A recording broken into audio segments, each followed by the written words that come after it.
I don't think people know who you are. So you're head of growth at FOMO. Um, and they've been growing. Yeah, growing You- growing is the right word for it. what do you think the primary like reason is that you guys are growing so hard? Yeah, I think there's a few reasons, right? The first is the social kind of effect that we have at play. FOMO is at its core a trading app, yes, but we also have the social side of the app, right? The ability to follow other top traders, see what they're buying and selling. You have the social feed, you have the leaderboard.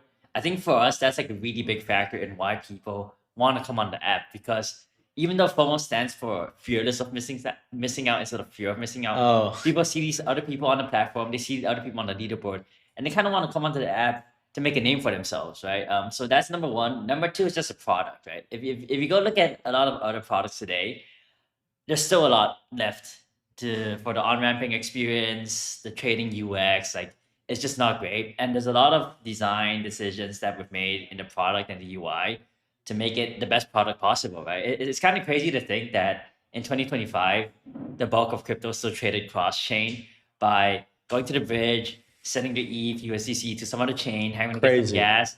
And like, yeah, it's really, really crazy that like no one built a really solid either mobile or web interface around that. So I think that's another reason. And yeah, beyond that, Wait, so if it's yeah, okay, so I want my chat to really like understand this because we're talking to startup founders, right? You're a founder, right? You consider yourself a founder?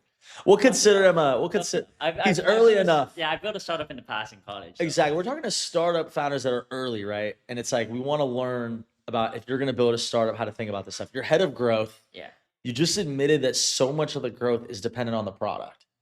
Is that what your focus is then? Like, I what? would say my focus is on the distribution actually, right? Because like there's always this old thing like first time founders focus on products, second time founders focus on distribution. Um, but Interesting. like it's kind of just this thing founders say to like make themselves sound smart and better. Like kind of everything matters, you know. If you do build a great product, but no one knows about your product, like that doesn't matter. We could have built this product and we didn't get any of the top traders from early on, and we probably would not have took off, right? Because there's no one making like crazy $1 million P&Ls on the platform, and like you don't think it's that crazy of a product. You're not willing to like try it out. And likewise, right? If we had great distribution but a complete dog shit product, like there's zero reason to come use us. And I Of think course. some crypto apps just fall into like either camp. So I'll say for me personally, I'm more focused on distribution. The product thing is a team effort, right? Everyone at FOMO uses a product day in, day out while testing the product, while trading meme coins. And so like for us, product just comes naturally. Like we are the largest power users. We'll say like, hey, I don't really like this button. Hey, I don't really like this feature. Hey, like I wish the social feed had this. And we constantly talk to our top traders to get the feedback from them, right? And iterate on the product from there. So like we don't really need to like think a lot about the product ourselves. A lot of it just comes from our daily usage and from the users that we talk to. Right, right. So how are you focused distribution from the biggest wins? It seems like they were all organic, Yeah. right? Like the Remus White Whale Yeah. P&L or big traders moving to FOMO, hitting big P&Ls. Like that was actually organic stuff. Do you think in the future you're trying to like stimulate that organic growth, or are you guys like are you going to kick in some new stuff into gear, the UGC? Like what's the thing that you think is actually like the next lever? I think the best way to think about growth is think of yourself as building a consumer app. I think if I thought of this as we're building a crypto app, we've lost already. Like we would have fumbled so many different things. We would have made so many mistakes. But I'm thinking about a consumer app and coming at it from this lens, which is like, hey, I need a net new normie, someone who has no clue about crypto. I need him to be able to like see something, see some piece of content on Instagram or TikTok, go to our app store page, see that it's something that they're interested in, download, onboard, trade. Like that has to be completely different from a crypto native app, right? Because like Right. if you're building a crypto native app, a crypto native sort of like onboarding or user acquisition pipeline, it's very much so like, hey, like here's some free money, here are points, come use my app, and then like you're gonna figure it out because you've tried like 100 different protocols in the past few years, and I don't need to explain anything to you, right? But that's not how we think about it at all. Um, So yeah, Wait, so is your focus primarily on the crypto native conversions, or is it the onboarding the normies? Because I would imagine crypto native people just do so much more volume. yeah. I would say it's both, right? Like Yeah. it's part of this ecosystem that we've built. You have these guys, these like crypto native traders. These guys are doing huge amount of volumes. They have super big positions, like Change, for example. Yesterday he put on $1 million Pengu position in app over like 1 hour. He just spam buying. Like a normie's not gonna come in and Wow. just spam buy $1 million of Pengu in like 5 minutes. Wow. But on the other hand, there's this really good flywheel, right? Because these new users, they get insights, they're able to see thesis, and instead of going to like tech screener, like this third like chat, this like paid Discord group, they're just like on FOMO. That's the discovery layer. That is all you need. So the growth is both ends, to be honest. The crypto VIPs and the top traders there, they're kind of an easier crowd almost to talk to because like for them it's very much so like product. Have you built a better product? We think we built a 10x better product. I'm gonna use your product. But for normies, it's like, okay, like can you convince them that this is something that they're interested in? Is this something that they try? And we have a bunch of stuff that we do there. That's sick. That's sick. It's weird. Like, would you say you focus? Where do you think you focus most of your time? And what number higher were you? Like, how Uh, early were you? I joined FOMO around September of last year, and I'm number higher, maybe around 10. Around 10. Yeah. Okay. And what do you think your primary like focus that you're working on has been? Distribution, to be honest. Just like how can we. Is it the UGC? Is Yeah, it so we okay? run a UGC program. We work with a lot of creators there, and yeah, that's been one of my primary focuses since Yeah, I yeah. joined We FOMO. spoke about it. We spoke about it. Everything I do, it's weird. Everything I do, it needs to like fit my vision of my brand and my artistic vision. So it's like Yeah, I need to figure out some unique way or some way that feels true to myself that I could do it. Um, but I have ideas. We've been scheming as a team. We got a lot of stuff. Got a lot of stuff we're working on. You know what's crazy though is I think the distribution game completely changes when you guys add perps and if you guys add equities, right? Like, yeah, doesn't that end up being a completely different? You're almost marketing to a different person after yeah. that. That's got to be kind of crazy to have like so much dependent on what product is out. Yeah, I think that's where the social layer comes in, right? Because the social layer is all about the ability to see top traders, what they're buying and selling, get up on the leaderboard. And yeah, of course, that's pretty like asset class agnostic, right? Like it doesn't matter if you're trading meme coins or perps or some other asset class. It's really about like, okay, how do I see like who is making money? I'm gonna like see what is buying and selling, and then using that, I'm gonna try to build my own edge, right? Right. And that carries over asset classes. I think there's some asset classes which, for example, don't make sense. Like, for example, for someone to carry like an edge from meme coin trading to, let's say, sports betting, right? Like, there's not a lot of crossover there, to be Wow. honest. Yeah, yeah. But yeah, for like meme coins and perps, I think that's super obvious, right? Like, you can buy Bitcoin ETH. So you don't think you guys would ever add sports betting, is what you're saying? I mean, it seems like a big hurdle legally and all this stuff. The thing that we've been asked for the most right now is perps by like a Of super big course, margin. bro. Of course. That's what I want because Yeah, one of my favorite things about FOMO features is the noti yeah, that like you're up 50%. yeah, Sometimes I'll buy a coin and then like some bullshit will happen. Like a tweet comes out, coin pumps 50%, I get the noti. I yeah. want that for perps, bro. I need that for perps. The amount of times I miss like my best exit is really annoying. So um and the thesis feature for Uh perps huh. is cool. It Yeah, ends up being a lot of cool stuff that gets enabled with that one. yeah. I think just like the market's crazy these days, right? Like you're seeing all of this volatility. Every like 1 week, there's some crazy new headline that drops. The S&P either nukes or goes crazy. Oil either nukes or goes crazy. BTC either nukes or goes crazy. And I think like just having that in the same interface is going to be so intuitive for people, and we have to make sure that we really tie it into the entire social experience that we have that people love in FOMO already. It's not an easy build, bro. I think it's probably like a tough thing to build the UI wise. Have you guys started on it? Not yet, to be honest. Like, it is a hard question, right? Like, for someone that's crypto native, it's gonna come easily. There's gonna be like, for example, like a meme coins tab and then like a perps tab, right? But if you're net new, and you have to remember that, sure, like FOMO has a lot of users today. a lot of which are crypto native, but a lot more of which have never touched crypto before they came into FOMO, right? All of these are new interfaces to them. And you have to think about like how do you present this to them in a way that makes sense. And that's something that we hold ourselves to a very, very high standard for. I find it fascinating that you keep drawing back to the new person that just joined crypto through FOMO. Yeah. Can you just describe this person that is joining crypto in 2026? Are there any patterns you've noticed from the type of things they buy, the way that they trade? This is like kind of mind blowing to me that we have new on chain entrants in 2026. What have you noticed from them? Yeah, I would say FOMO has probably done a better job at onboarding normies than any other app in the past year. Like I think it's pretty safe to say that we've onboarded probably at least like 200,000 net new normies onto FOMO, if not more. That's crazy. Any patterns that we see, like if I had to guess, these guys are super internet native, spend a lot of time scrolling social media. They're probably not super old. My guess is the majority of our normie user base is below 30, probably skew towards male.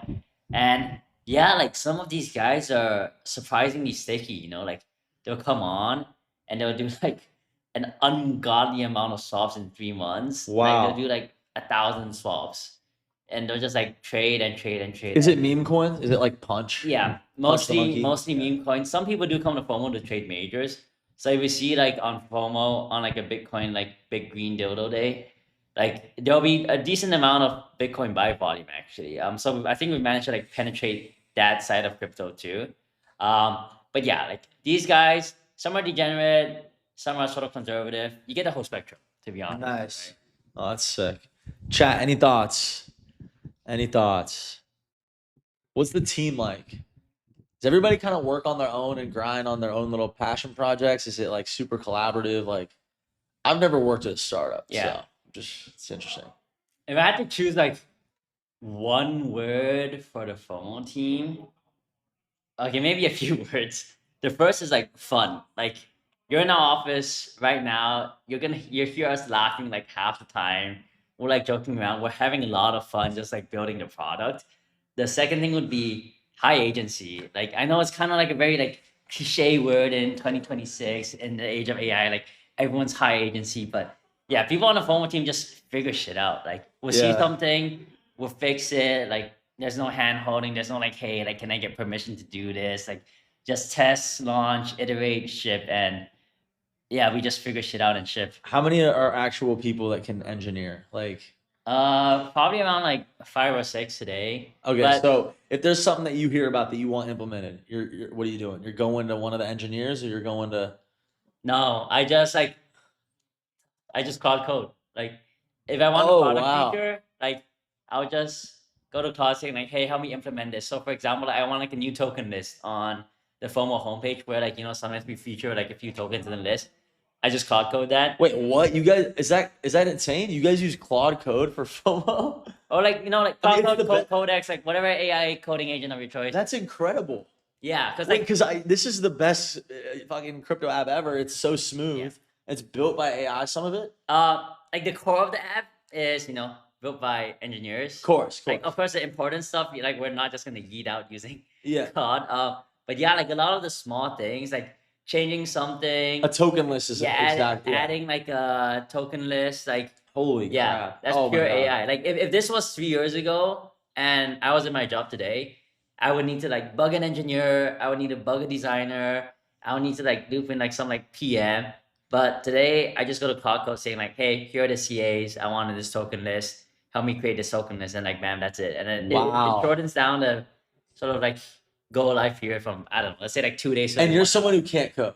Yeah, I don't have any coding background. And so it turns you ahead of growth at the startup into someone who can make small adjustments of the actual app. Yeah, and I think like what I'm doing today with AI is probably like 10% of the end game of what I can probably do with AI.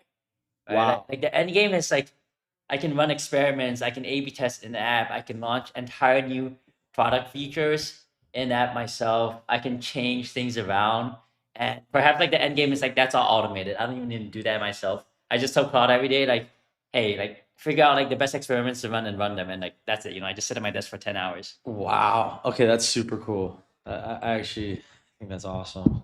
I need to figure out how to get good at Claude Code. You got any tips?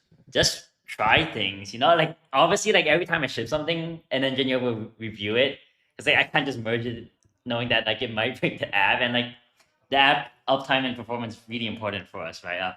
But yeah, just try shit. I think like in this day and age, if you're not using AI, like if you're making like any amount of money where you save like a few K in it's a few K post taxes, and you're not willing to spend like $200 on a Cloud Max or Cloud Pro subscription, I just think you're absolutely trolling. I know, I know. I actually spend a lot on credits every month as well. I've got my clipping dashboard. I think I showed you guys Yeah. that. This is Ren, by the way. REN.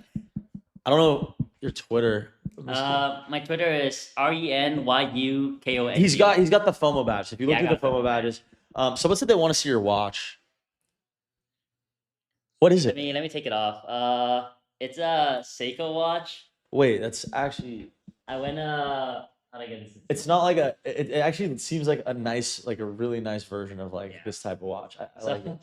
I was in Japan in December last year, and I was at like a shopping mall, and I saw this watch. I'm like, oh my god, it's so beautiful. And then this like What? Japanese salesperson comes up to me and says, "Oh, the Seiko, it's brand new. They just released this. They haven't released it internationally yet, and it's like specially made in some prefecture in Japan." And I was like, "Okay, I have to get it." Yeah, yeah. And like, Damn, that's fresh. Oh my Seikos God. are like super cheap. Like this watch is probably around like 400 US Yeah, dollars. yeah. I don't know. That has like actual taste when they made that. Yeah, I'm a Seiko Maxi. My watch closet is just one like $20 Casio and five Seikos. Lit. No, that's like the startup special, bro. That's like I actually get things done. You don't have time to read like a little dial of a clock. No, you got the digital analog clock. Like that's alpha. What is this? Is that a whoop? Yeah, it's a wolf. I got this less than a year ago. It's a bit gimmicky to be honest, but like it's fun. Like just to see like your pace of aging, knowing what like your whoop age is, and just Yeah. tracking your sleep score and all of that. Yeah. Do you think if you wake up and it says you got bad sleep score, does that affect your mental? Like, No, I saw that tweet. That was Thread Guy, yeah. Yeah, I saw that tweet where like if you saw you have a bad sleep score, like you're just like mentally gonna feel bad. Maybe even if your sleep isn't that bad, no, like it doesn't affect me at all, to be honest. okay, okay. I honestly can't do it. Like wearing like a fitness. Something wearable. about the fitness wearables doesn't appeal to me. But yeah, I don't know. Maybe one day. What about the peptides? Those appeal to you? Yeah. Yeah.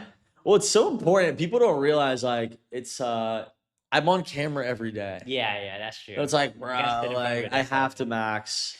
Yeah, wait, when did you move to New York? I moved here a few months ago actually. So I only just moved here in January.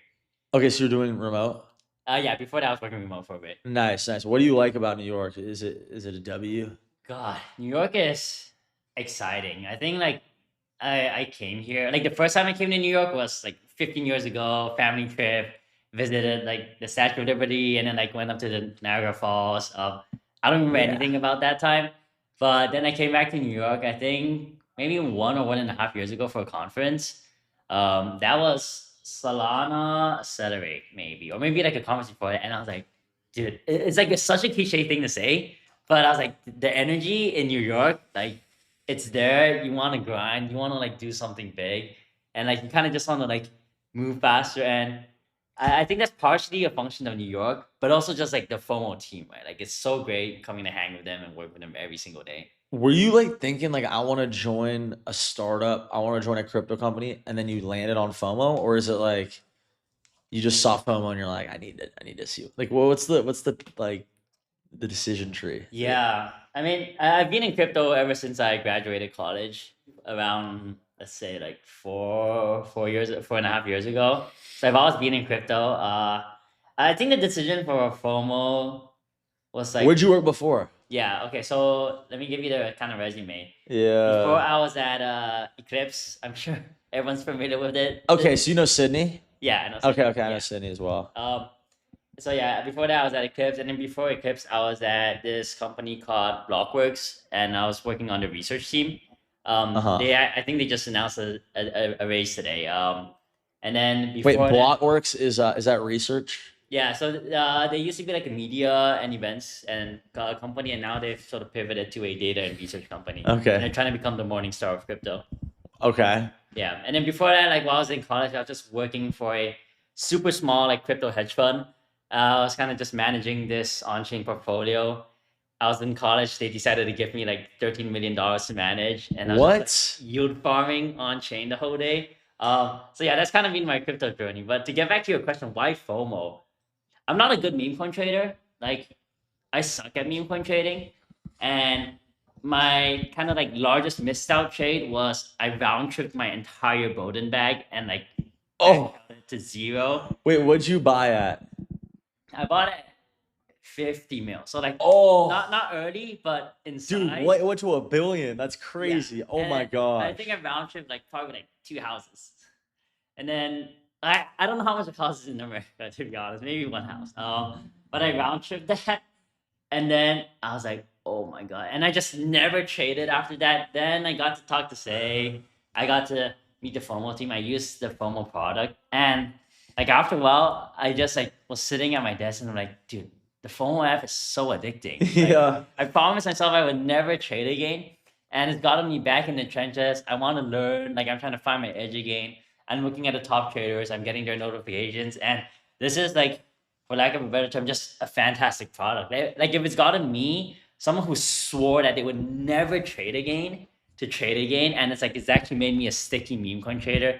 Like I think this is probably a team worth considering, right? And I Wow. think that was like the moment for me. It's like this is like a great product. Obviously, there's like a lot of other things, like say Paul, Prashant, and the entire FOMO team. If you get to really understand the team, you kind of understand like the magnitude of the vision that we're going for, right? Oh, I understand that. We're Yeah, gonna talk about it with them too, but that's got to be one of the biggest appeals, honestly. yeah.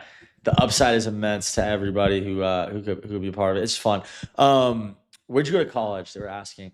University of Chicago in Chicago. Wow. Okay. Yeah, Okay. He's a smart guy. fucked around in college, Okay. got Well, into crypto. you Chicago version of fuck around is not everyone's version. You know what I mean? There's different levels, bro. I'm telling you. But you didn't go to ASU. Let's just say that. Um, but yeah, no, that's sick.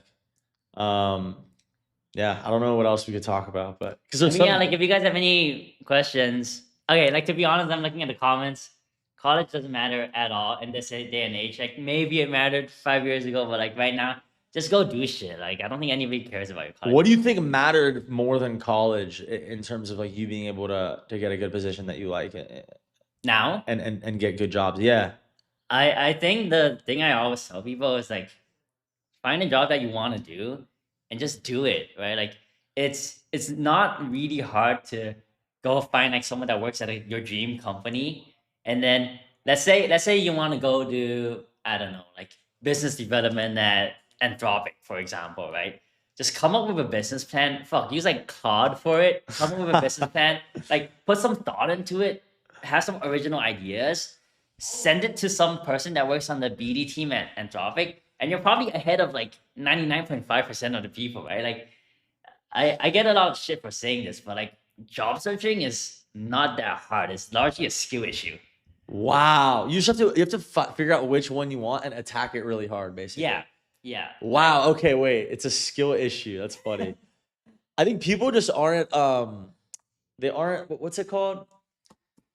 They're not like proactive, like they're Yeah, just lazy, bro. yeah, They yeah. just send a They're like I sent my resume to 500 places. I haven't heard back. Like uh the economy is so bad. Everything's over. AI taking all my job. I'm like, you haven't even tried, dude. yeah. You gotta just try really hard at like a few things probably, and then you have a chance. Yeah, Okay, that's kind of my advice is a little different. I just think personal brands everything. Like, yeah. so I'm a personal brand maxi. I would say get follow at least in crypto and tech. If you like have like followers and you have a good Twitter, that could probably go a crazy long way. Yeah. No, I hundred Um, percent agree. Like, if you're young, you're watching the stream, like it costs you nothing to just talk on the internet, right? Like, yeah, point a camera at your face. I'm sure you guys use like Snapchat, Instagram, or TikTok. Like, do the same thing. Point at a camera at your face. Yap for 5 minutes. Post that every day, and then yeah, like over time, you're gonna find something that sticks, and then you're gonna grow your following. And Yeah, like not everyone can come to a company saying like, "Oh, I have 20K followers. I'm the most followed person that talks about Oh, this on the internet." that's huge. Be famous. Yeah, just be famous. No, his advice is actually more practical if you don't want to do the social media Yeah, stuff. But yes, you wanted to do crypto company. I got really, really crypto pilled in college. Are you still crypto pilled? I think I am. And I think crypto has reached a stage where we are almost in the end game. Like you're not gonna have crazy new like technological or asset class like advances. You know, it's gonna be like It's true. say something like a hyperliquid for perps, meme coins on the chosen chain, prediction markets, tokenization, and like institutional. And like beyond that, like everything else is largely steady state. I think two areas of crypto I am super, super excited about today. One is obviously consumer crypto, right? Like there are all of these new asset classes that allow you to trade different things. There's so much opportunity to kind of like give the entire world exposure to these new asset classes, allow them to trade it and like integrate crypto in a really seamless and fun way. The other thing I think is like the fintech side of crypto, right? I think we kind of classify ourselves as like fintech too sometimes, but like all of these legacy businesses that are absolutely dog shit have the worst like operating efficiency and margins. They're gonna get completely run over by like crypto fintech companies. Is that like on chain? You think it's on chain equities and things like that? I think for that, like I'll give an example, right? Let's say like Rain, like they issue crypto cards, like they're doing great, and they're doing a lot of like payment volume. Slash, they're like a B2B kind of like banking and payment solution for companies. Or for example, Zero Hash is a company that lets you integrate like APIs so you can on ramp and off ramp easily. All Right. these companies are like multi-billion-dollar companies, but no one in crypto has ever heard of them. Wow. Um, because like Crazy. everyone's too busy like saying like, oh, like what meme coin should I trade, like scam out, man. Oh my god. But like all of these companies are absolutely killing it and absolutely dominating their TradFi counterparts. Just no one like really keeps an eye on it. Okay, that's good. That's good insight. We got to do the Clippers like, but thanks for joining. All right, I I appreciate got to it. talk to chat. I don't See know you what guys. y'all I'll think. try to bring someone else in. Follow Ren. Yeah, follow Ren on Twitter. Okay, Wyatt, I have some insight for you. I have something important for you. I'm at 13%. So this needs to be plugged in. W Ren's in the shot. Yeah. I like his takes, bro. He's got good takes. Really good takes. All right. Should be charging now. Can I get W's in general in the chat? Can I get a roll call for chat? Who's actually a real mother? You know what I'm saying? Where my real mother is at? FOMO web is sick. Glad you guys like it. Yo, we got Paul. Dude, okay, you're gonna have to get a haircut. I'm growing it out. Okay. Oh my goodness. I just got absolutely giga height mogged. Jeez. Okay, I need to like figure out. We're wearing the same shirt though. Okay. It's charging. It is charging. Yes. Okay, this is awesome. Our chat is in here. Let me.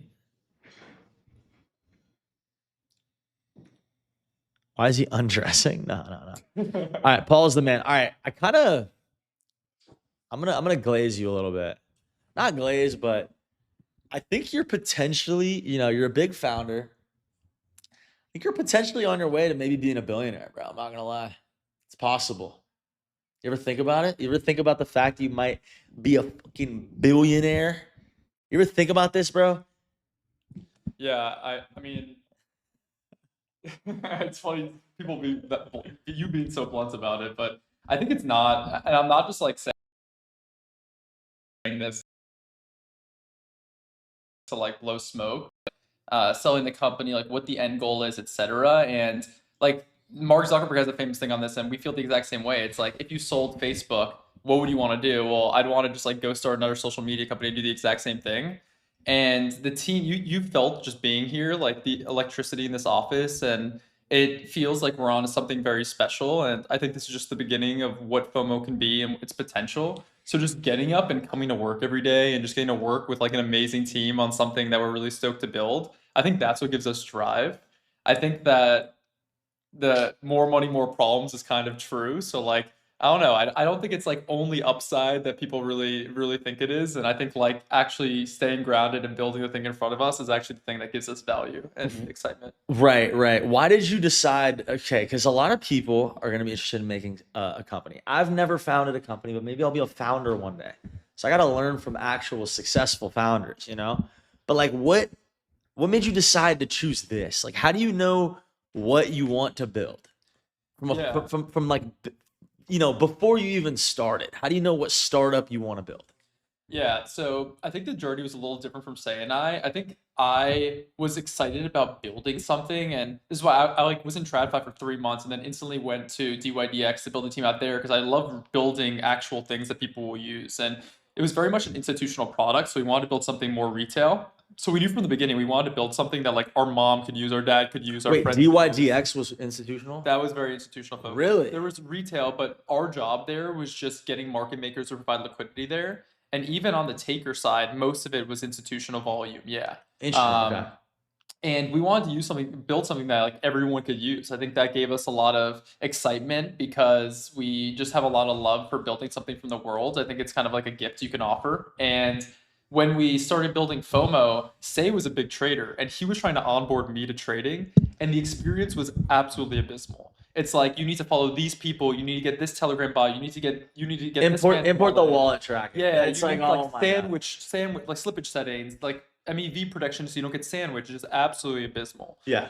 So the starting point was let's just build the best trading, like mobile on-chain trading application that ever existed. And the reason why social exists here is because it just makes you a better trader. It's like a normie comes on, they have no clue what they're doing, but if they can learn from the best and see what people are doing, then you just become a better trader.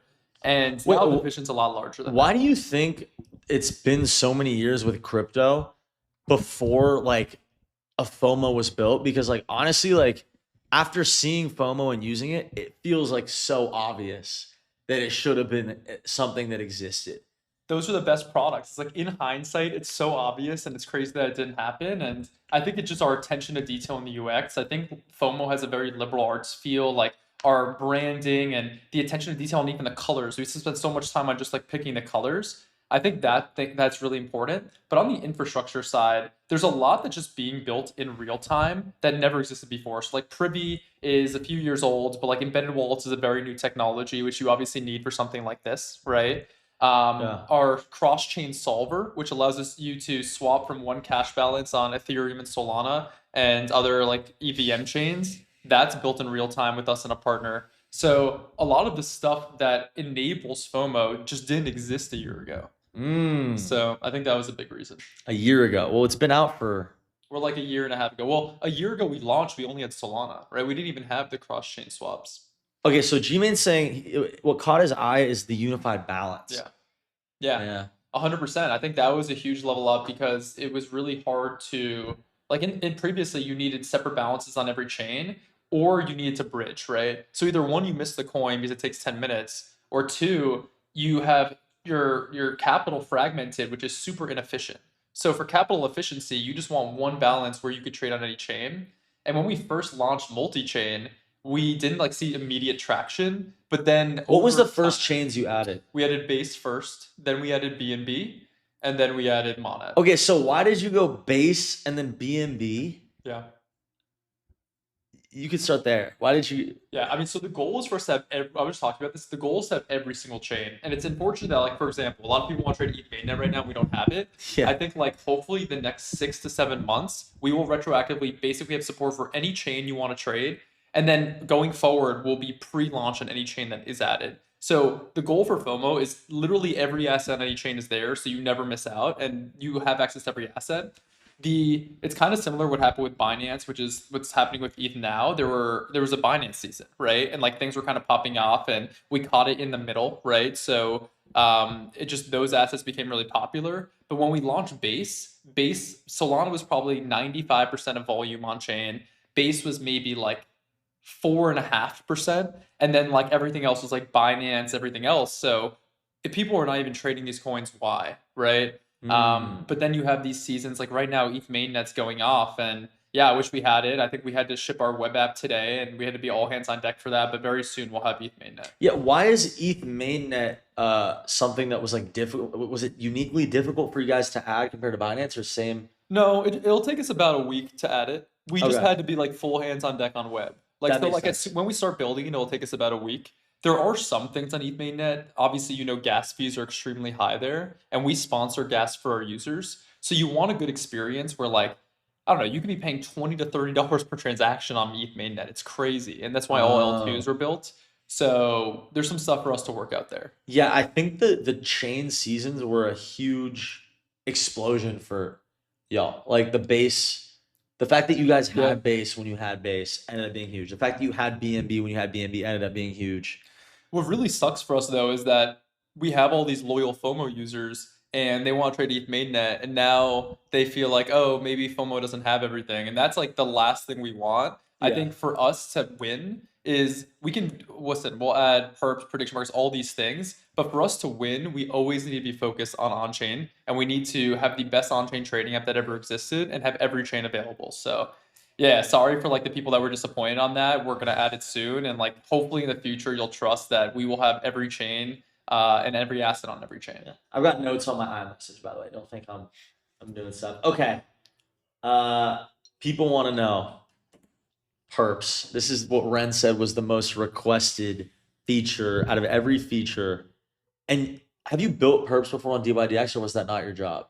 Yeah, so that I mean, when I joined DYDX, we didn't even have a product team. It was like the business team was the growth product, everything else. And yeah, what's cool about DYDX is we actually had 95% decentralized perpetual market share at the time, which is Wow. insane because now 99? like 95, maybe 95? 99. I don't know. Wow. At peak, I mean, Hyperliquid now has 99, right? Hyperliquid didn't exist back then, so it's kind of Crazy. like the Hyperliquid before Hyperliquid, and there were a lot of lessons there. And that team was incredible. Almost all of our team, like a bunch of our team now, has come from DYDX as well. Perps are super exciting. I think that perps sound very complicated because they're a name that no one's ever heard yet, right? But they're super simple to understand from a fundamental standpoint. So I think there's a great opportunity to rebrand it, right? Make it known something to normies that they can understand, make the user interface extremely simple. So imagine then you can come on FOMO, you see socially what people are trading, you have a web app, mobile app, one cross-chain identity, and you could access and leverage on these assets and trade any asset you want. What do you think you would call it?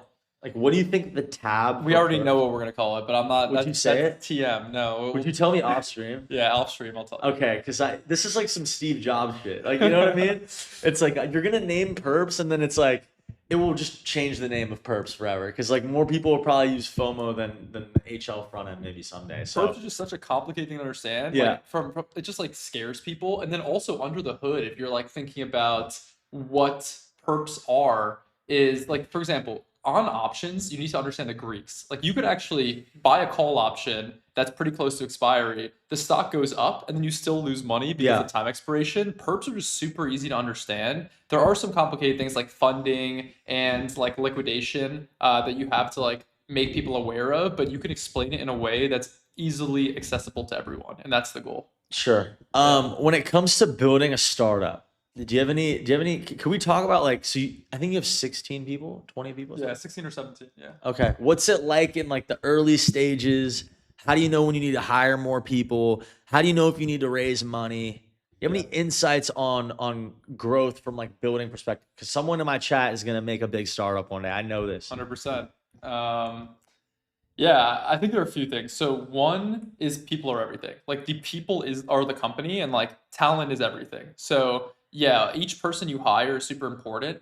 And I think people just like hire people, like you find someone that you hire them and see how they'll do. It's really important to have a fast iteration cycle here. You hire someone and maybe they're not performing, then you need to move away from that person. But I think you have to be really transparent and high integrity. Like always do right by your employees. If they ever ask for something, if they care about the business, give them significant ownership. One thing we did with FOMO early on is founders in the past, they would keep 99% of the business for themselves and give maybe their top employee like 0.5%. We were very generous with early employees at FOMO and the equity we gave away because they're owners of the business. I hope everyone who's on our team right now, the core 10 to 16 people, are going to build with us for the next 10 years. And obviously, it's not every single person, but that's really important for us to have people who have context and really care about the business because they feel like they're owners not only from building it but also from like being able to actually own it. So yeah, people are everything. Hire people with, I think the three most important characteristics is someone who actually cares about what you're working on. And I think the best way to figure this out is when you first talk to someone, like, are they excited to get rich? Are they excited about who you raised from? Or are they excited about what you're building? You know? The second thing is people who like are self-starters, like someone who you give a task and is going to actually just kill it and figure out the solution, or someone who like wants to play office politics and is just here to like rest and vest. And I think those are really important distinctions. And then the third thing is someone who's high integrity, because if you're going to hire people who are very autonomous, the only way you could trust them to have the autonomy is that they're doing stuff in high integrity. Because listen, people are going to fuck up. And like when they fuck up, if it's like some technical error, you could fix it. But once you Wow. compromise your integrity, that's something you can't come back on. Wow. Wait, have you thought about those three things like before? Oh yeah, like Oh, because I was like, you had the three in your back pocket. I was Yeah. like, wow. Okay, that's sick. That's sick. And then what about like investors? Would you say like, what do you look for like if you're yeah. you guys raised how long ago was it? So our first round, we originally, when we started FOMO, we were like, we don't need any institutional capital. And I think that, I mean, that proved to be true. I think it was really important to get owners in the business that that cared about the business, right? We're a social lab, so we want to create a distribution channel. We got a lot of traders in there, builders throughout the ecosystem, etc. It was over like 140 to 150 people joined the first round, all individuals, Whoa. friends, and family, no institutions. Oh Yeah. my god. Yeah. Should have been 151, bro. I'm just saying that. No. I'm kidding. I'm kidding. And then yeah. But we get to partner now, right? Yeah. So there's that. And then the reason we worked with Benchmark on the A is like Benchmark had never worked in our crypto company besides Chainalysis years ago. And I think when we just met Chaitin, he instantly understood the vision. And I think that a lot of crypto VCs. Wait, who's that? Chaitin is the partner at Benchmark who's on our board. And yeah. It's a person? Yeah, Chaitin's a person. Yeah. Okay. And he So Benchmark scaled the largest consumer brands in the world, right? Snapchat, Twitter, WeWork, eBay. They led the Series A's of all those companies, and they did Snapchat. I think they've invested in Instagram too. So yeah, I mean they've been around for decades, right? And I think he just instantly understood kind of the vision behind FOMO, and a lot of crypto VCs have seen a lot of the same thing, so I think it's easy to get disillusioned. But when he downloaded FOMO, used it for the first time in the first meeting, it was just like an aha moment, and he knew exactly what we were onto. And can VCs replicate their success like with Snapchat, for example, and growing that to a completely different product and like in the finance sector? Like, are they actually? Is it really that free where it's like you raise money from the right guy, they'll cook? Like, I think. So it's not, I don't think they're necessarily that influential on the product.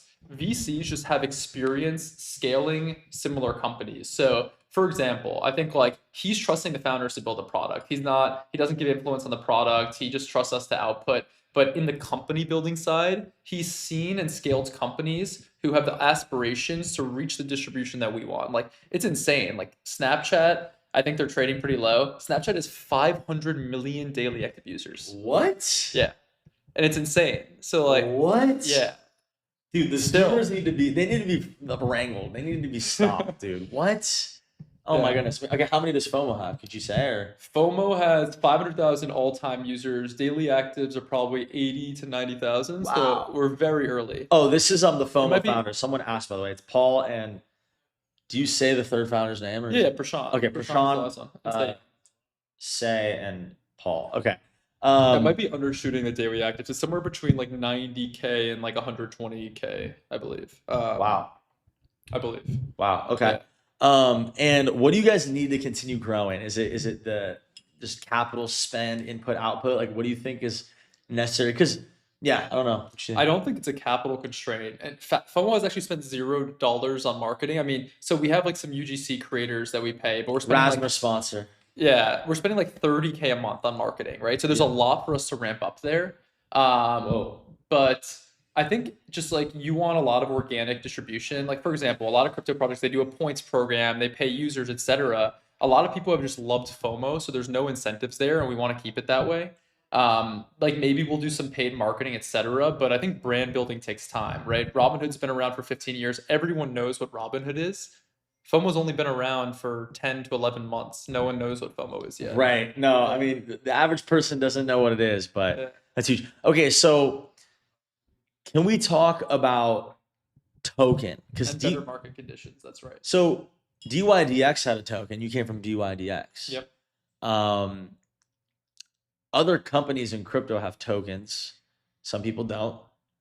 Have you weighed like, do we want to make a token? Do we want to have an airdrop? Like, what's the calculus that you make when thinking about this? Yeah. So I mean, personally, like you see Pump Fund announcement yesterday. It's like, it seems like a pain in the ass and a headache. yes. The biggest problem with a token is the token becomes your product, and you have to spend all of your time focusing on the token. And it's specifically because everyone that has conviction and cares about your product, they buy the token. And if the token price goes down, then everyone who cared about you just lost money. So it's a double-edged sword in that sense. And Yeah. Hyperliquid has done an amazing job here, but they're not a US company, and they've been able to buy back their token, and they've been able to support the price there, right? And obviously there's a lot of institutional adoption, venture capital. It's funny, like we even talk about whether VCs should invest in your company. Everyone talks about how Hyperliquid didn't take any venture capital, which is true, but then Paradigm bought 10% of their token supply, right? Or like some big number of it. I'm not sure Wow. it's exactly 10%. Okay. So that was really good for them. And honestly, that's really good for all hype holders, right? Because that helps support the price. They really care about it, but institutions are going to get in no matter what. Interesting. Okay. What's your goals then for roadmap? Like, do you think it would be, is the goal like IPO or acquisition? Like, what do you think's like the most lit? Like, what do you think's like what's like the most fun outcome of like some kind of crazy token sale or something? What would it be? You know, something I really respect. There's Toby, who is the founder and CEO of Shopify. They IPO'd fairly early, and what was really special about that is the market, the market cap of that company. It's like, I don't know, somewhere between like 20 and 50x Brother, in the public market. it was such a cook, bro. Yes. That was like one of the first stocks I had because I was like doing dropshipping. I was like, oh, Shopify, this is good. Yep. And it was just ripping for like a year straight. And you know what's beautiful about that is retail in the public markets got access to private market returns. And now we're going to see SpaceX IPO at someone said 7 trillion yesterday, but I think it's probably be like 2 trillion plus. We're going to see OpenAI at 1 trillion plus. We're going to see Anthropic at 1 trillion plus, all back to back. Guess what? Retail's not going to see upside there. But if you see a company where you could buy public early, and then you can see the returns in that business because that business continues to grow, I think there's something really special about that. That is cool. Do you think so there's like kind of like a character argument there. Like it's not like, oh, what could make me the most back? At least from what you're saying. You have like an ethos that you want to hold the company to, and like some kind of thing like that, it sounds like. Yeah, I think like you don't have to believe me, but truly why we're building FOMO is to give people joy. Like I think there's like crypto has so much negative dogma, and like the experience of trading was just so like, I don't know, so dispersed, and so has like everyone giving so much displeasure that we just want to create a product that people love and want to use. And that's what's important to us. So we want everyone to be able to win. You know, that's kind of the goal here. And it's not necessarily like a selfish intention for us building this. How big does a company have to be to IPO? Like, because there's a lot of small companies that are smaller than FOMO that are on the stock exchange, right? Yeah, that's true. I think a lot of them have gone down. I think like the benchmark is like, you want at least like 100 million revenue, probably a little more than that. But that's like, the IPO wouldn't be probably that successful there, but like you probably could at that point. Right.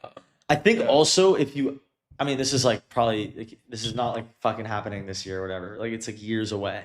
But like what's cool about it is like you could have FOMO, and if the stock is, if you launch it early and you still have lots of growth and the stock is pumping, that'll spread the word to your constituents. Like you want people to be on FOMO who trade stocks. So if like, oh, what's this FOMO stock that's up 40% today? It's great for brand building. Yeah. You're exactly right. Yeah. So that's a good move, I think. I think that's really smart. And then also they could buy it if you have equities. But would you add equities on FOMO, like tokenized equities? What do you think about equities on the app? Yeah, we're still figuring it out. It's really important and like a top priority for us here to figure out how we can do that. The Yeah, I'd say like we're figuring it out. There's recent guidance from the SEC around this that could be pretty exciting for interfaces to be able to offer these assets in a way that's safe to consumers, in a way that's compliant. So I think that has a lot of potential because like right now you trade memes on FOMO. You could also trade majors, right? But we want to get to the world where I love this example of the straight because you saw oil rip on hyperliquid, right? But you see, oh, my thesis on FOMO is that the straight's going to close, right? I could buy the prediction market that the straight's going to close. I could long oil on hyperliquid. I could short US equities that are reliant on oil, and I could buy the oil meme coin all in one Wow. place. That's kind of Wow. the vision. Damn. Yeah. Damn. Okay. So you're talking about PMs. Yeah, I think it's something that's also inevitable. So Yeah, I think people want to see their friends' prediction market trades. This is like my kind of thesis of like why it could be going FOMO is like I just want to see like if I could filter tab of who's up the most on prediction markets. Copy trade that guy, follow him. the one thing you got to be careful for on prediction market following people is that what's more important and socially relevant is like people's preferences and then also how the markets are breaking. Because let's say you're buying a meme coin and you see someone buy it on the feed and then you tail them, the price keeps going up, right? But prediction markets has a fair value. So like, is Trump going to win the election? Well, there's a probability that's certain of whether he'll win the election or not, right? There's a fair value there that market makers will kind of arbitrage. So if you go in and that market's illiquid and buy a bunch of it, then it actually moves the price. And if you don't wait for a market maker to come in and reprice the market fairly, then I'm actually getting bad execution. Because, so like, for example, let's say Trump is actually 50% likely to win the election, and then you go in and just place a massive order on yes. Now he's 75% likely in the market. A market maker could make money on that by like arbing the spread. But if I tell you before that, then I'm getting priced at 75% when the true value is 50%. Right. Okay. So you think like okay. This is kind of like why you shouldn't copy trade scented. Also, it's like similar Yeah. kind of thing. That's interesting.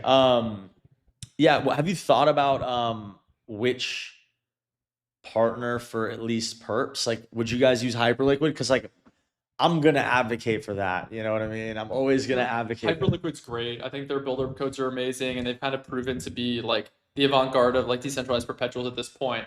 I think FOMO wants to be agnostic to it eventually. Like eventually, like we just are a place where you could access any market, right? So you could access any perp, you could access any prediction market, anything you want. But obviously, we will start to build somewhere, and yeah, take what you want from that answer. But yeah, I think that's kind of what I'll give you now, and stay tuned because it's gonna come sooner than you think. What about a launch pad? Because that's kind of been the most lucrative business in the past 2 years was being a launch pad and being an LP. Yeah. Um, Yeah, right now we just want to be the place where you could trade anything. okay. And Makes yeah, sense. So that's the plan for now. Yeah, people are saying launch pad. It's like that just seems like it's opening up a crazy can of worms. Yeah. Chat, let me know questions you have as well. What do you gotta go soon? I'm probably gonna run in 5. Okay, bet. What do you think the FOMO leaderboard could look like in a year? Yeah. So right now, since we're only on-chain assets, I think that the leaderboard, so you want two things. You want the leaderboard to be both aspirational and inspirational. Inspirational meaning like you actually care about achieving it. So like it has to be somewhat difficult, but aspirational meaning like anyone feels like they can, right? And I think it's good right now because we're small. And so for example, all time is more inspirational. 24-hour is more aspirational because it's easier to be the best trader on a 24-hour basis than an all-time basis, right? Yeah. Now, when we add different market types and start to grow, like maybe you have sub leaderboards of like equities or sub leaderboards of prediction markets, and we'll have to figure out exactly what that looks like. But yeah, I think that people really care about being the top leaderboard. Listen, like whether you're a Meet Invest or you're this guy David who is like a influencer who we were just talking to, or if you're like a massive equity prediction market anything trader on Twitter, most valuable place for you to ever build a social graph will be on FOMO, because that's the place where people could actually see the conviction in what you're building. There's going to be tons of ways to monetize that in the future, but just even from like a knowledge basis and building a personal brand, there's never going to be a more valuable social graph in existence than the one that's going to be built So on you FOMO. think it's like going to be good for finance influencers? Like you said, Amit, the streamer. Invest. Yeah, Yeah. yeah, So like okay. for example, he does equities. So he talks about Palantir and Robinhood earnings, right? Yes. So guess what? I come on FOMO. I am buying Robinhood stock because they were good at earnings, or like I'm predicting their earnings. I know yesterday they didn't. Yeah. They yeah. But anyway, so I go there. I write my thesis. I buy it, and then the people who follow me, they know I'm not blowing smoke up their ass. They know I'm not just saying buy this. They see that I actually own it. So I actually also have conviction in this thing, you know? Right, they can track you. Okay, Yeah. that's sick. Would you ever do trading competition? Yeah, we would love that. We actually did one early on with this company that launched called Skate. And basically people who like bought Skate token and then competed. But yes, 100% we will do competitions. I think it's a great idea. Word, that's sick. Yeah. Gotta. We got a sensei in here. Yeah. Maybe in a sec. What do you think about the criticism that like FOMO can make it harder for coins to run because you see like someone's up $1 million? Yeah. I mean, that's just the name of the game. Like what you're saying is basically give me less information and less transparency, and then like there's no world where like less transparency is not good. It just gives you more information to make the decision. Because Yeah. historically, what would happen is that person would hold that much supply in a side wallet. You wouldn't know. You would buy, and then that person would dump on you. Yeah. So if anything, it's like just protecting users by doing that. I also right? think it's like it's just like another glass ceiling. It's like coins can't go over 50 million Yeah. until they do. I Like, think you know what I mean? I think people lose sight. Like for example, like there's this thing where like, oh, it's the same like FOMO cabal. Like first of all, there's no FOMO cabal. We haven't ever paid anyone to be on FOMO. Everyone who's been on FOMO is someone who likes trading there. But I do think that because we are such a small social graph right now, like 500,000 total users, there's a heavy weight in the distribution of the people who are top traders on the platform, because we haven't been along for very long. But once you have equities, you have prediction markets, you have perps, you have meme coins, you have majors, etc., then the people trading these different types of assets becomes much more diverse. Like you're not just following the same people, you're following a much larger set of people, and then those people will have their own influence in their spheres of influence, but less global influence. And I think this is a growing pain of FOMO. It's kind of like early on, people told us, oh, well, you need to be able to import your wallet from these like web applications or these web terminals onto FOMO. And we never did it because we wanted to build our social graph organically. And now that would have shot ourselves in the foot if we had done that. But it would have actually helped us grow faster at the time. Yes. So I think a lot of these things that people point out, we're well aware and we know their problems, and we're working to do whatever we can on the social graph from a product's point of view to solve these things. But I also think a lot of these things will just grow out of and mature out of with time. Right. How do you think you get 1 million? Well, you already have 500,000. How do you get 1 million DAUs though? Yeah, I mean, I think it's inevitable for us. I think expanding the asset classes, someone intelligently said on the chat, it's market dependent as well. Like FOMO has never seen a bull market, right? Yeah. And I really think that, for example, like we saw a lot of growth in volumes when like some of the AI coins like OpenCloud, Moltbook, etc., were doing well earlier this year. Then like things kind of started to stabilize, and then the other day you saw like these few coins run, and on those couple days our volume's 3x. It feels like FOMO is a bit of a sleeping giant where people were just waiting for something to trade and something they want to invest in, and as soon as that happens, then people start to trade. So Yeah. we never want to tell people to trade. We never want to influence what people are trading. We just want to be the place where when you want to trade and it's time, we're the best place for you to do it. Awesome. Yeah. Awesome. How many years out is equities? Oh, less than a year. Really? Yeah. But sure. like, how would it be like one of these tokenized equity solutions? Like, yeah, so these things are getting a lot better. And I Yeah. think the biggest thing is like from an infrastructure perspective, what it looks like time liquidity, where you could clip in $1 million with basically zero slippage. What? It's pretty incredible. Yeah. During 24/5, so not on the weekends, but anytime during the week. Yep. What? Ondo? Yeah, Ondo. I've There's also never used that. Robinhood chain, which is launching soon. They're doing tokenized equities, so there's going to be a lot of competition now. Whoa. So yeah, It's this? yeah. Wow. And they have like You everything. could get on Jupiter. So they use a RFQ routing model on Jupiter Z, and yeah, you can just. Oh my just god, become that a makes it liquidity. so much easier. Yep. Oh my god. Okay, that's awesome. And this is the future, right? I think here's one thing is Robinhood is launching a lot of the Robinhood chain stuff because they want to, because they know that everything's coming on chain, and they understand that like tokenized equities are important, especially for global distribution. But 50% of FOMO's user base is already non-US, and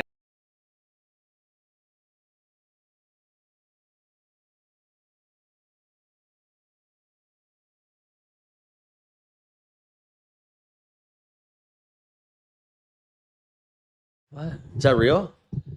Oh, what? Internet might have cut. Oh, we're back. Okay. no, I think maybe he's saying F about you. No. It cut, yeah. Oh, it did. Yeah. All right. Thank you for. Let me see W's in the chat because we're back, please. Let me see some W's. Long stream. What did What did we miss? Where did it cut? It was just like 5 seconds. Okay. It wasn't long at all. Yeah. Thank you. They're saying W's in the chat. W Paul. So it's Paul, Say, Pranash, For Sean. Sean, and If you come on stream, then we would get his name. I need to follow him on Twitter. That'd help if I fucking read his name. It's something Q actually. So his QR is Prashant. Yeah, there he is. Oh, you do follow him. Okay, bet. He just changed the first letter of his name to a Q. Damn. S Wait, to is this a Mad Lad or something? I'm not sure. Yeah, I think so. Tough. All Oh, right, he was at anyway. DYDX with you. Okay. Yeah, he was. Well, lit. Prashant got to get on one day. Are there any other questions? I'm happy to. I mean, I have more questions. I was saving for Say, but Cool. just keeping the convo fresh. But yeah, they said W's in the chat. Awesome. Thank you, bro. All right. Hope to be back on soon. Yeah. Of course. W's in the chat. I wonder, great questions. I think the general questions could go crazy. The general questions can go crazy on stream, bro. That was decent. He always looked hungry. What does that even mean? What does that even mean? In 2006, I would ask some outlandish questions. Give me ideas. Explain the Ondo thing. He says Ondo provides tokenized stock liquidity, and you can slam $1 million into. He said you could slam $1 million into a stock and not have slippage. 2006. This is Say's article. Facebook released the news feed and changed how users shared and received personal information forever. You used to have to visit a profile to see personal updates to updates appearing automatically. Despite this seemingly innocuous change, 12% of the entire user base joined petition groups against the feature within 3 days of the launch. Students felt surveilled, information was being broadcast. Mark Zuckerberg's response was to publish a now famous blog post, "Calm down, breathe, we hear you." Wow, that's super tough. Zuckerberg is so tough. Outrage was short-lived, and Facebook quadrupled its users. Fast forward, and we have similar things to FOMO. This is like the discoverability, yeah. Transparency and seeing what your friends buy. It's a very good comparison, bro. I'm not gonna lie. It's a very good comparison. And he said he raw dogged it with no chat. He didn't use AI. Okay, respect. 2026 Facebook 2026 FOMO. W. As I missed your stream, by the way, what do we think of the meme coin future? Some updates. Pump made charity coins. SPC rugged. Can you give me a water, please, Wyatt? What do you think? Thanks, bro. What have you been working on? It was really good. Brother is brilliant. You think he's brilliant? Wow, Wyatt Glaze. You might have you might mog, but he mogs too, and he's brilliant. So take that. Take that, you piece of shit. What's Wyatt's role in the company? He's my producer. He's my producer, and sometimes I make him do assistant things. Introducing charity coins in exclusive collaboration with donate.gg. We're democratizing creator fee donations to charities, less griefing, less vamps, and less tax implications. Narrative. Furthermore, coin admins. We're going to integrate donate.gg. I might have to call Lee. I might have to send him a voice note. I'm going to send him a voice note.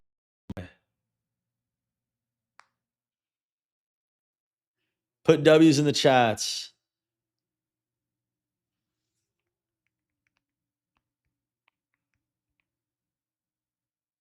Also, what's good, Leap? Just saw the Pump Fun announcement.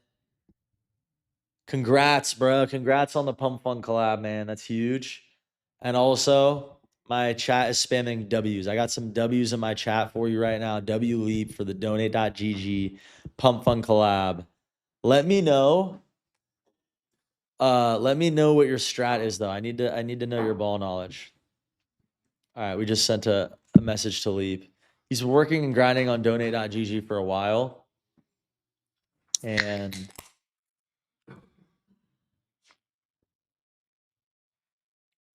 are any charity coins running right now? Are any charity coins running right now? What do you think?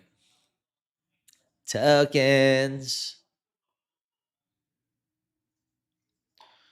Fuck, I'm down bad on Goblin, dude. What the hell? Kind of want to buy more. What do we think? 3-hour stream. Everything looks bad. Really? Is it because of the war? What does it mean removing the burden of people getting donations so that they don't need to be crypto native? Easier to claim. Like they don't need to do a walkthrough of some kind. I think it spells it out for them so that they can claim it. What is oh my god. Why did I close my oil trade, bro? That's so annoying. What am I thinking? I'm an idiot, bro. I'm just a freaking idiot. I'm doing everything wrong. I'm doing everything so wrong. I've done everything so wrong, bro. Bitcoin 75. Oh my god. What the fuck? After what Paul was saying, I'm longing oil on hype. Really? I'm trading everything wrong, bro. It's okay, it happens, and then you hit your lick, right? Happens and then you hit your lick. Being able to get a good position that you like Now, and get good jobs. Yeah.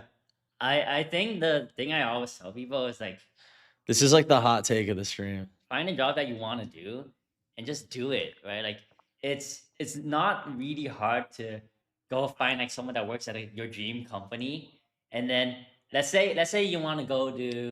It's hard to have agency, and the reason why I hated getting jobs and I was never able to get a good job is because I hate sucking dick. And I always felt like I was sucking dick and glazing. But that's my problem because I didn't actually like anything. The only thing I wanted to do was make content, really. That was the only thing that did, and it actually clicked for me. Beyond just massively reducing inefficiency in the trenches, this integration represents a huge step in legitimizing meme coins. Charitable institutions will no longer need to be manually onboarded to hit crypto by sometimes ill-intentioned random people. Now we have rails to properly onboard them in a secure way. Pump fund matching scheme across all charity coins. This means that the more creator fees help you raise for charity, the more we donate. Wow. Wow. That's actually sick. Spike rugged. Thought you were like the others, the first stream ever that I actually enjoyed watching. Respect Rasmer. This is not the real Trader Pal. But also, like, it's so weird when people tell me this, right? Like, people tell me this type of thing all the time. Oh, Rasmer, I thought you were a clown. It's weird. Like, my stream has always been this. Thread going to hold the scam to 0. You short anything, Raz? Nah, unfortunately. Oof. It's not at 700K. It's at 1.4 mil.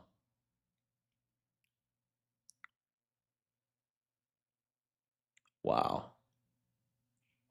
Wow.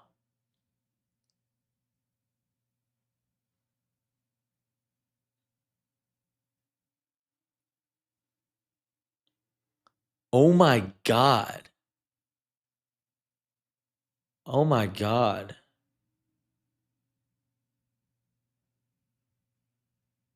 Oh my God. Some crazy shit is about to happen.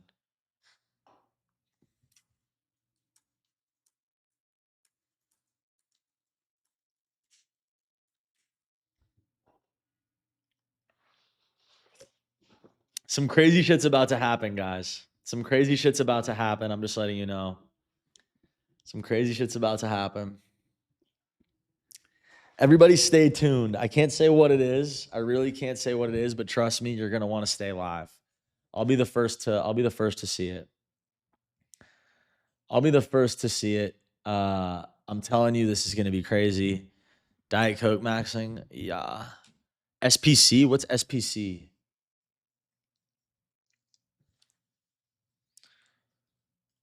FOMO.family.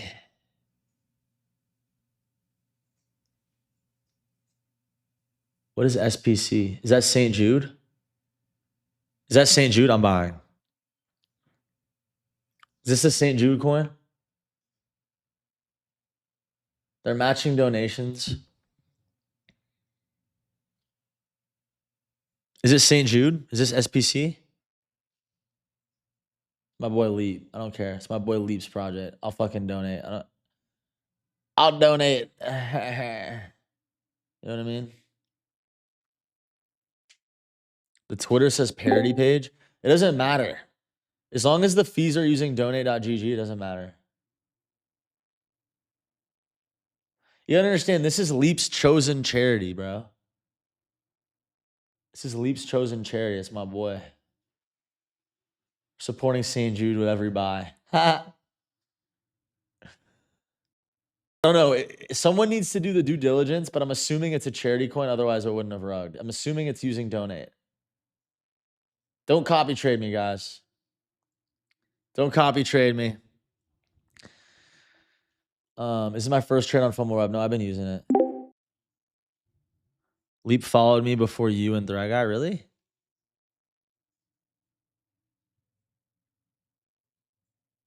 I want to support Leap's new feature, bro. It's my boy.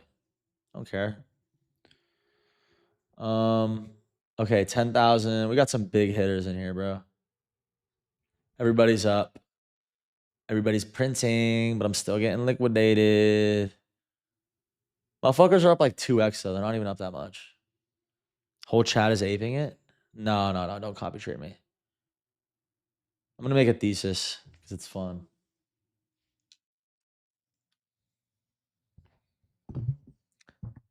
W. What should I make it? I don't want to shout him out. Did he tweet that this is a thing? Did Leap is Leap like going crazy for it? He is. All right, W Leap. W Leap in the chat. It's my thesis. And by the way, I'm taking profits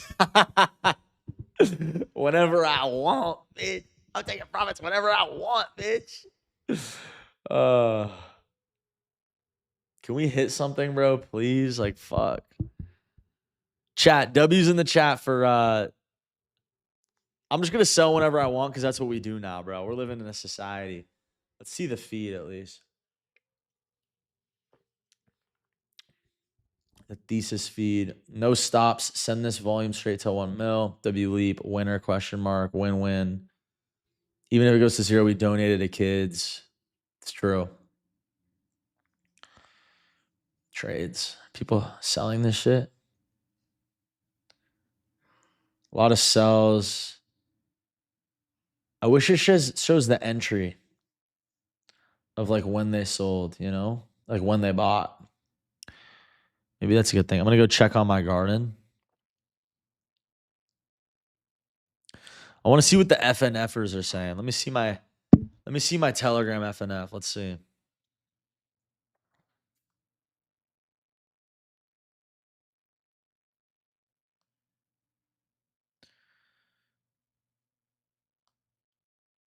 I think a lot of people got in early. I'm not gonna lie.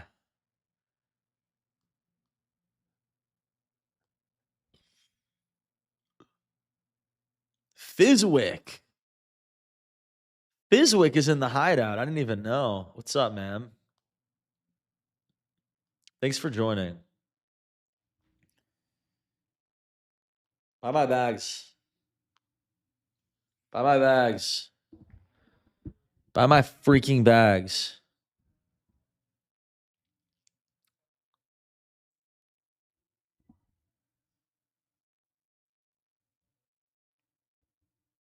My mother texted me. Very sweet. All right. Chat. Is anybody monitoring this? Can I see a roll call? I'm gonna go check out my garden. Gotta step away. Clip to with Paul, ball knowledge. Smart guys, bro. Very thoughtful. They thought about, you know what's crazy about the FOMO founders? They've thought about every scenario already. They've thought about every scenario. They've already thought about everything. I'm asking them stuff and they've already thought about it like so deeply already. I actually can't believe how much they've thought about it. Raimundo, what's good? Bobo, what's good? Dude, I can't believe my homies are not in this coin. Like, I can't believe nobody's in this. Wait. My trench homies, not the IRL homies that you know.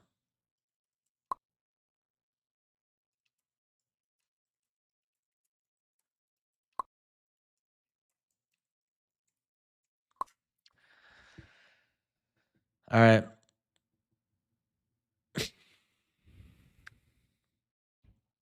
How is this not a Giga runner? I don't know. Isn't it an obvious, like, it's literally a St. Jude coin. I don't get it. Isn't it the, like, I'm actually confused at why this isn't higher. I'm not gonna lie. I'm gonna hold because I'm genuinely confused. Couldn't this just be millions? Are we stupid? Are we dumb? Like, what are we doing here, bro? I don't know. Maybe I have a. There's been plenty of charity coins, but this is like the official way to do it. I said St. Jude's. Someone said St. Jude's too generic. Hey Rasmer, how happy to see you for your weekly pop-in.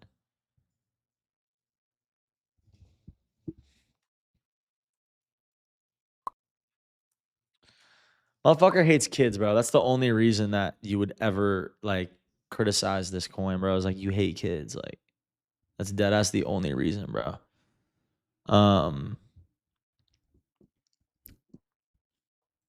Whatever, bro. I'm just gonna hodl it. Maybe it's too generic. Maybe that's true. Focus.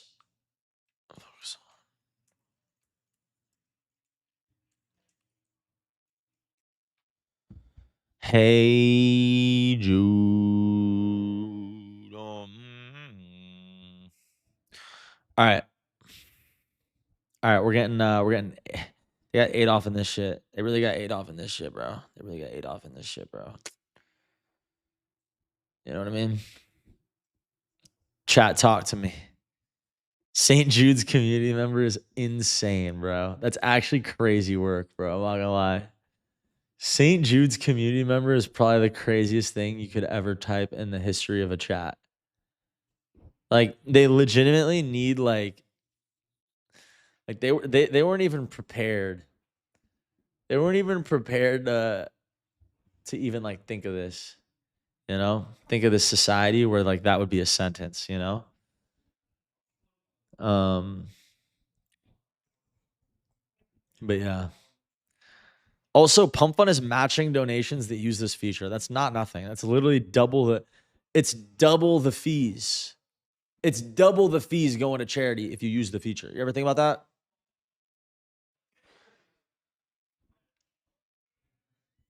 That's bearish. How is that bearish?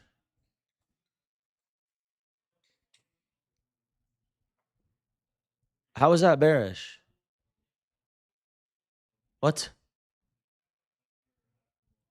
More fees to children research, children pediatric cancer research is bearish. Said found a nice charity coin. All right. If this is some garbage, I'm gonna kill you in GTA 6. Indian Creek. What charity is this? Indian Creek Nature Center. Go, bro. I'm sticking to the main runner. Nah, I'm sticking to the main runner, twin. Fuck out of here, bro. I'm sticking to that main runner, bro. Your charity's washed, bro. Your charity washed as hell. Man, your charity washed as hell, man. Your charity fried, Sold my St. Jude at negative a few dollars. Yo, charity fried as hell.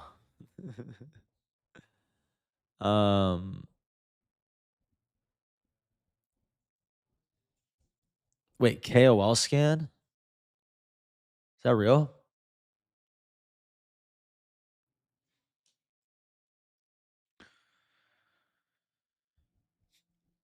KOL scan just shilled these ones. Dev of the day. Charity donations. Gay and lesbian. What's the coin? What's the coin?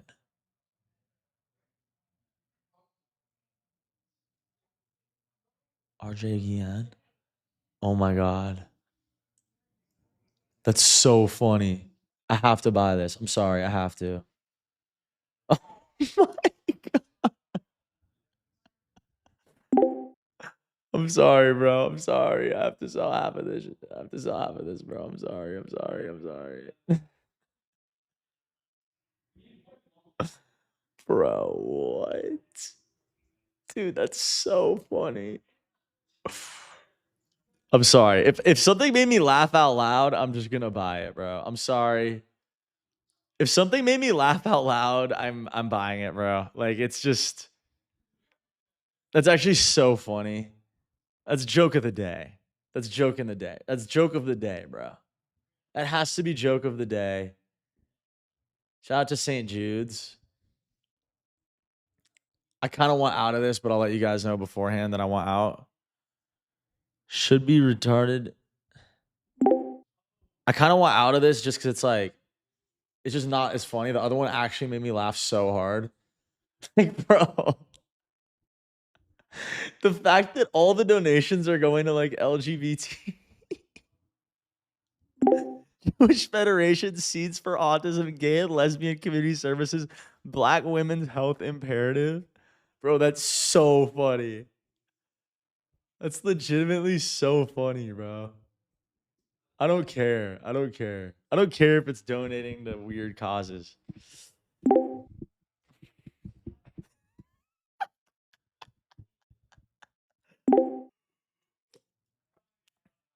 That's so fucking funny, bro.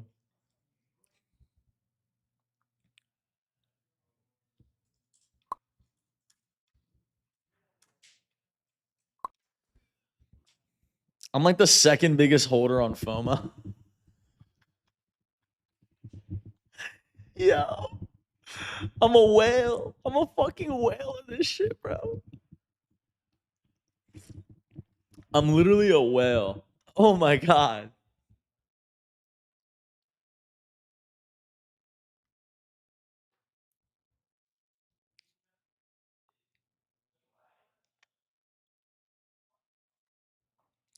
Guys, give me the pro thesis. Give me the thesis on why it's good or why it's not good, please. Guys, give me the thesis on why you think this coin is not the truth. It made me laugh out loud, bro. The ticker should have been disabled. Brother.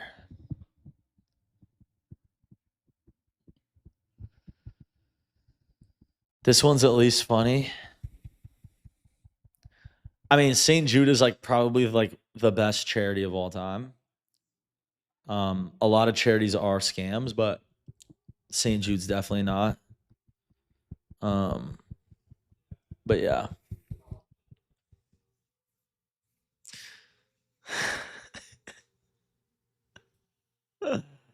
Yeah. Dude, the fact that that's the name of the fucking coin is so funny. You just sold. Have some fucking heart, bro. Ronvo. Ronvo tailed me. Ronvo, come on, bro. You're not supposed to tail me. Ronvo, lock in. Moncock? I'm so disappointed in all of you guys. I'm genuinely so disappointed in y'all.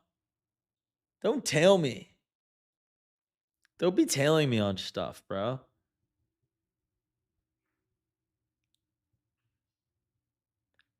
They made a coin called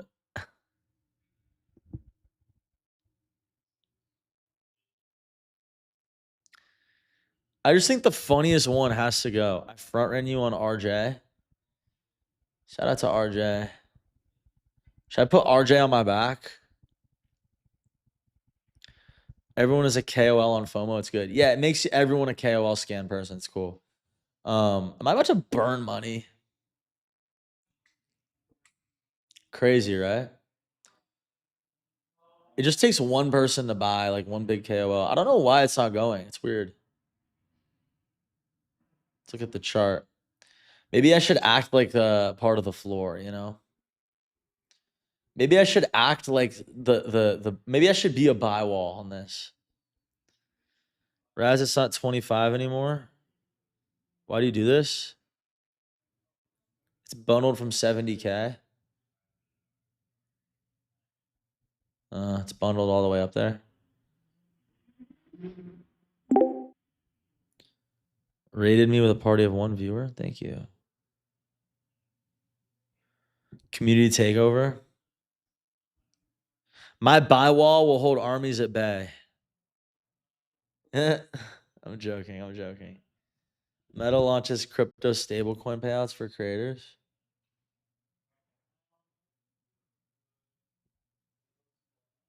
What do we think?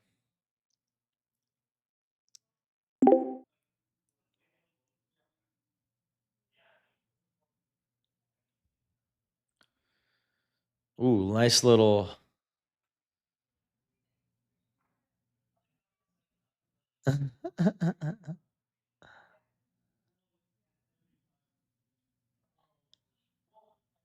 Frank just sold. What did Frank sell? You know what's sick about FOMO? Look, I can just look right here. Alerts. Frank sold Lobstar. Damn, Lobstar's 1.4 mil. That's crazy. Ronvo bought Chud House at a mil. You're funny. Do you want to get Say in here, Wyatt, or no? Just be like Rasmer's like he's been going for 4 hours. He's low key tired, but he's not. Like, he doesn't want. Be like Rasmer doesn't want to admit it, but I think he's low key tired. He's been going for 4 hours. Seriously. Yeah.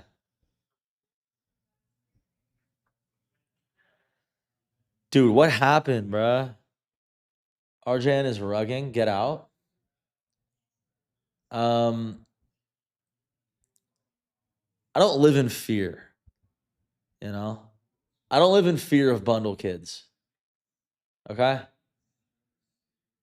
I don't live in fear of bundle kids.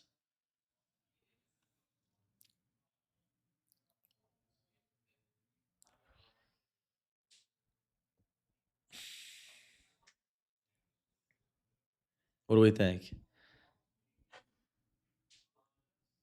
Amen, Pops.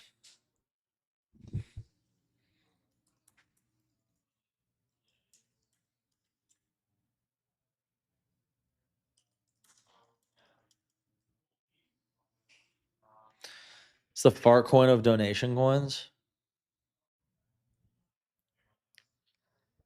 Maine is going back up. Oh, the St. Jude's one? Oh man, did I sell the bottom of this? Oh well. We'll see. Rather watch the FOMC speech. Pivot to shorting coins. Should we watch it? We'll watch it. Wyatt, what do you think? Want to go? Just ask him, yeah. Let's watch FOMC, guys. I got you.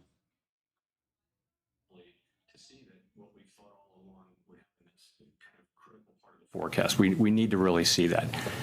With energy, it's so hard to say. I mentioned, in sort of the textbook, you would look through an oil shock because they tend to be short-lived and they tend to revert. This shit is ass. Monetary policy works with long and variable lags, so you wouldn't necessarily react right away. I think that is all the more true given that we're several years above 2% inflation and that we're already looking through the tariff shock. So I think we're going to be very cautious about that.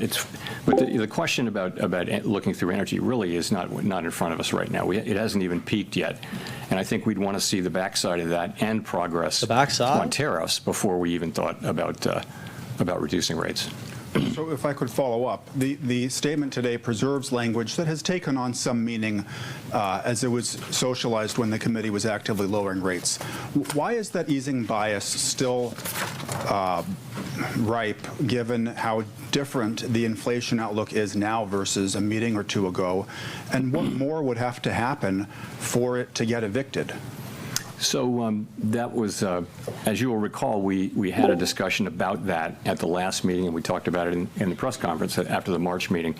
We had the same today. We had quite a vigorous discussion about that very issue and the guidance. This shit is so boring, bro. Why do y'all want to watch this? And I would say that the number of people on the committee who either could support that. They fucking made me watch this in econ class. Back when I was a fucking econ major, they put this shit on. I was put to sleep in this shit, bro. Has increased over the intermeeting period, and it's easy to see why. I mean, it's a good question, right? You see, inflation has moved up over the interim a bit. Core inflation's 3.2 now, moving, albeit just a little bit. Turn this trash off. It's like when someone plays fucking like Lil Baby in the car. It's like, bro, this shit's you're playing new Lil Baby. What are you doing? Not even playing the OG bangers, bro. Like, fuck.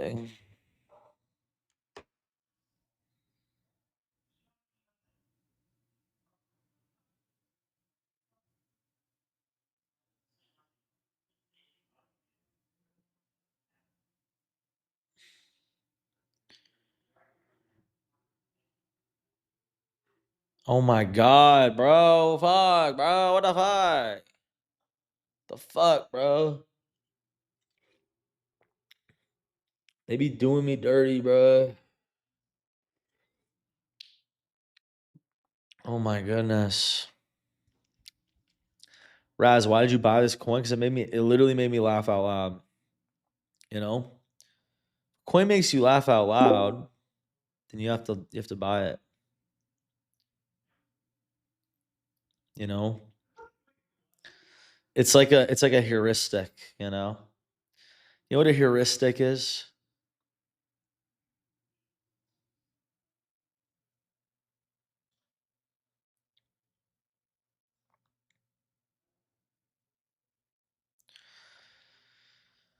We're gonna get Say on. We're gonna talk about the comparison between Facebook and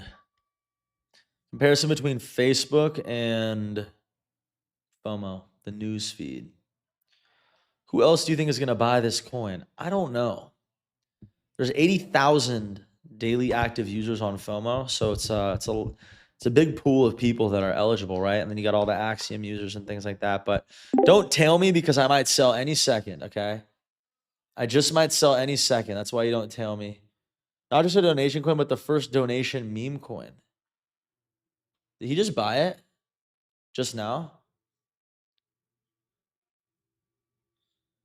More makes sense. Pump meme platform and lunch donation app. And this is a meme plus donation coin, donation meme. KOL scan just 2 minutes ago. Moncock Maxi be adding like $20, bro. You're crazy. Bitch, you're crazy. Yeah. Can I get a roll call? Anybody want to say W's in the chat for me to say your name? I just want to see who's in here. Spoil, what's good? Anybody give me W's in the chat? What's he thinking?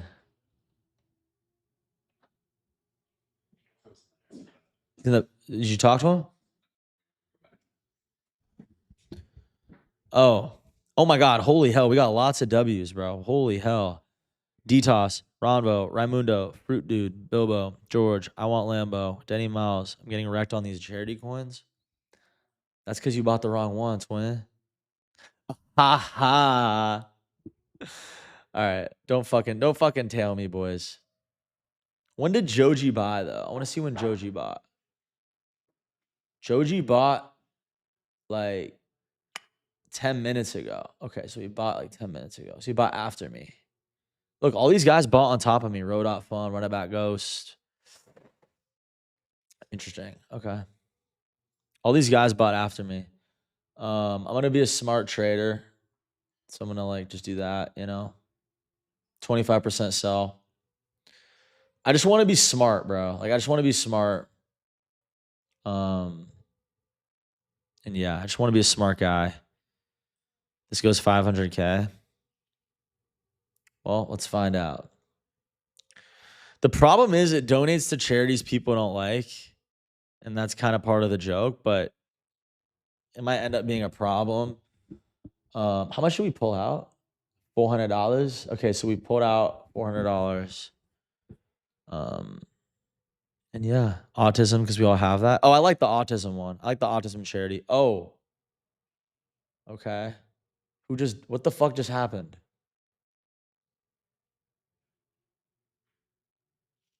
All right. Just like get ready to fucking. If there's another candle, Gibby. Who's Gibby? I think this might be the one. I think we might have caught something here, bro. I'm not gonna lie. How's it doing against the so the St. Jude one's at 400. So I think right when we flip the St. Jude one, I'm gonna hit another sell if we flip it. Let's see. Gibby whale. I became a whale for this fucking coin somehow.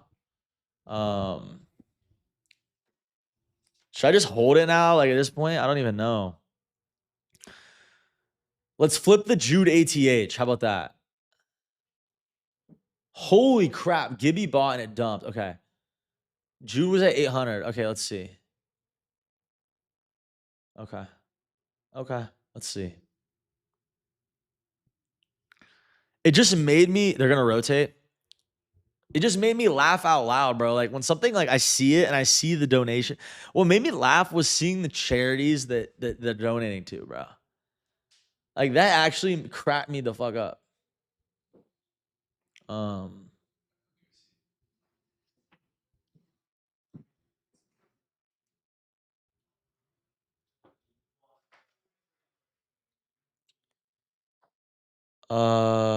Let's see like 330 maybe. Can we get 330 again? Come on, bro.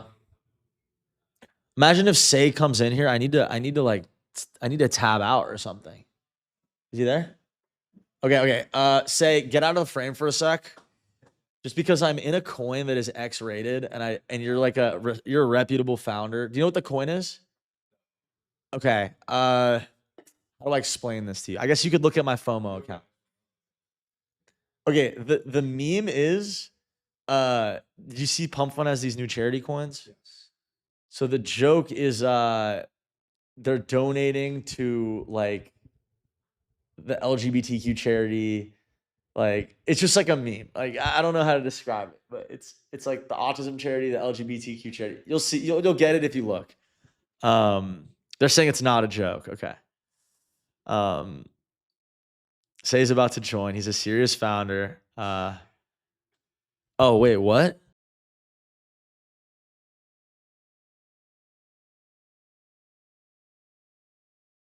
Oh fuck, my bad, bro. I didn't mean to like disrespect you, bro. Like it's all good. It's all good. No, I was just trolling. I muted my mic and pretended like you were like scolding me. Okay, I gotta sell out, but good luck to this coin. I think it's a runner, but I have to sell out because I gotta talk to Say. It's more important. All right, thanks guys. Thanks for tapping in. I hope someone cooked on that. Okay.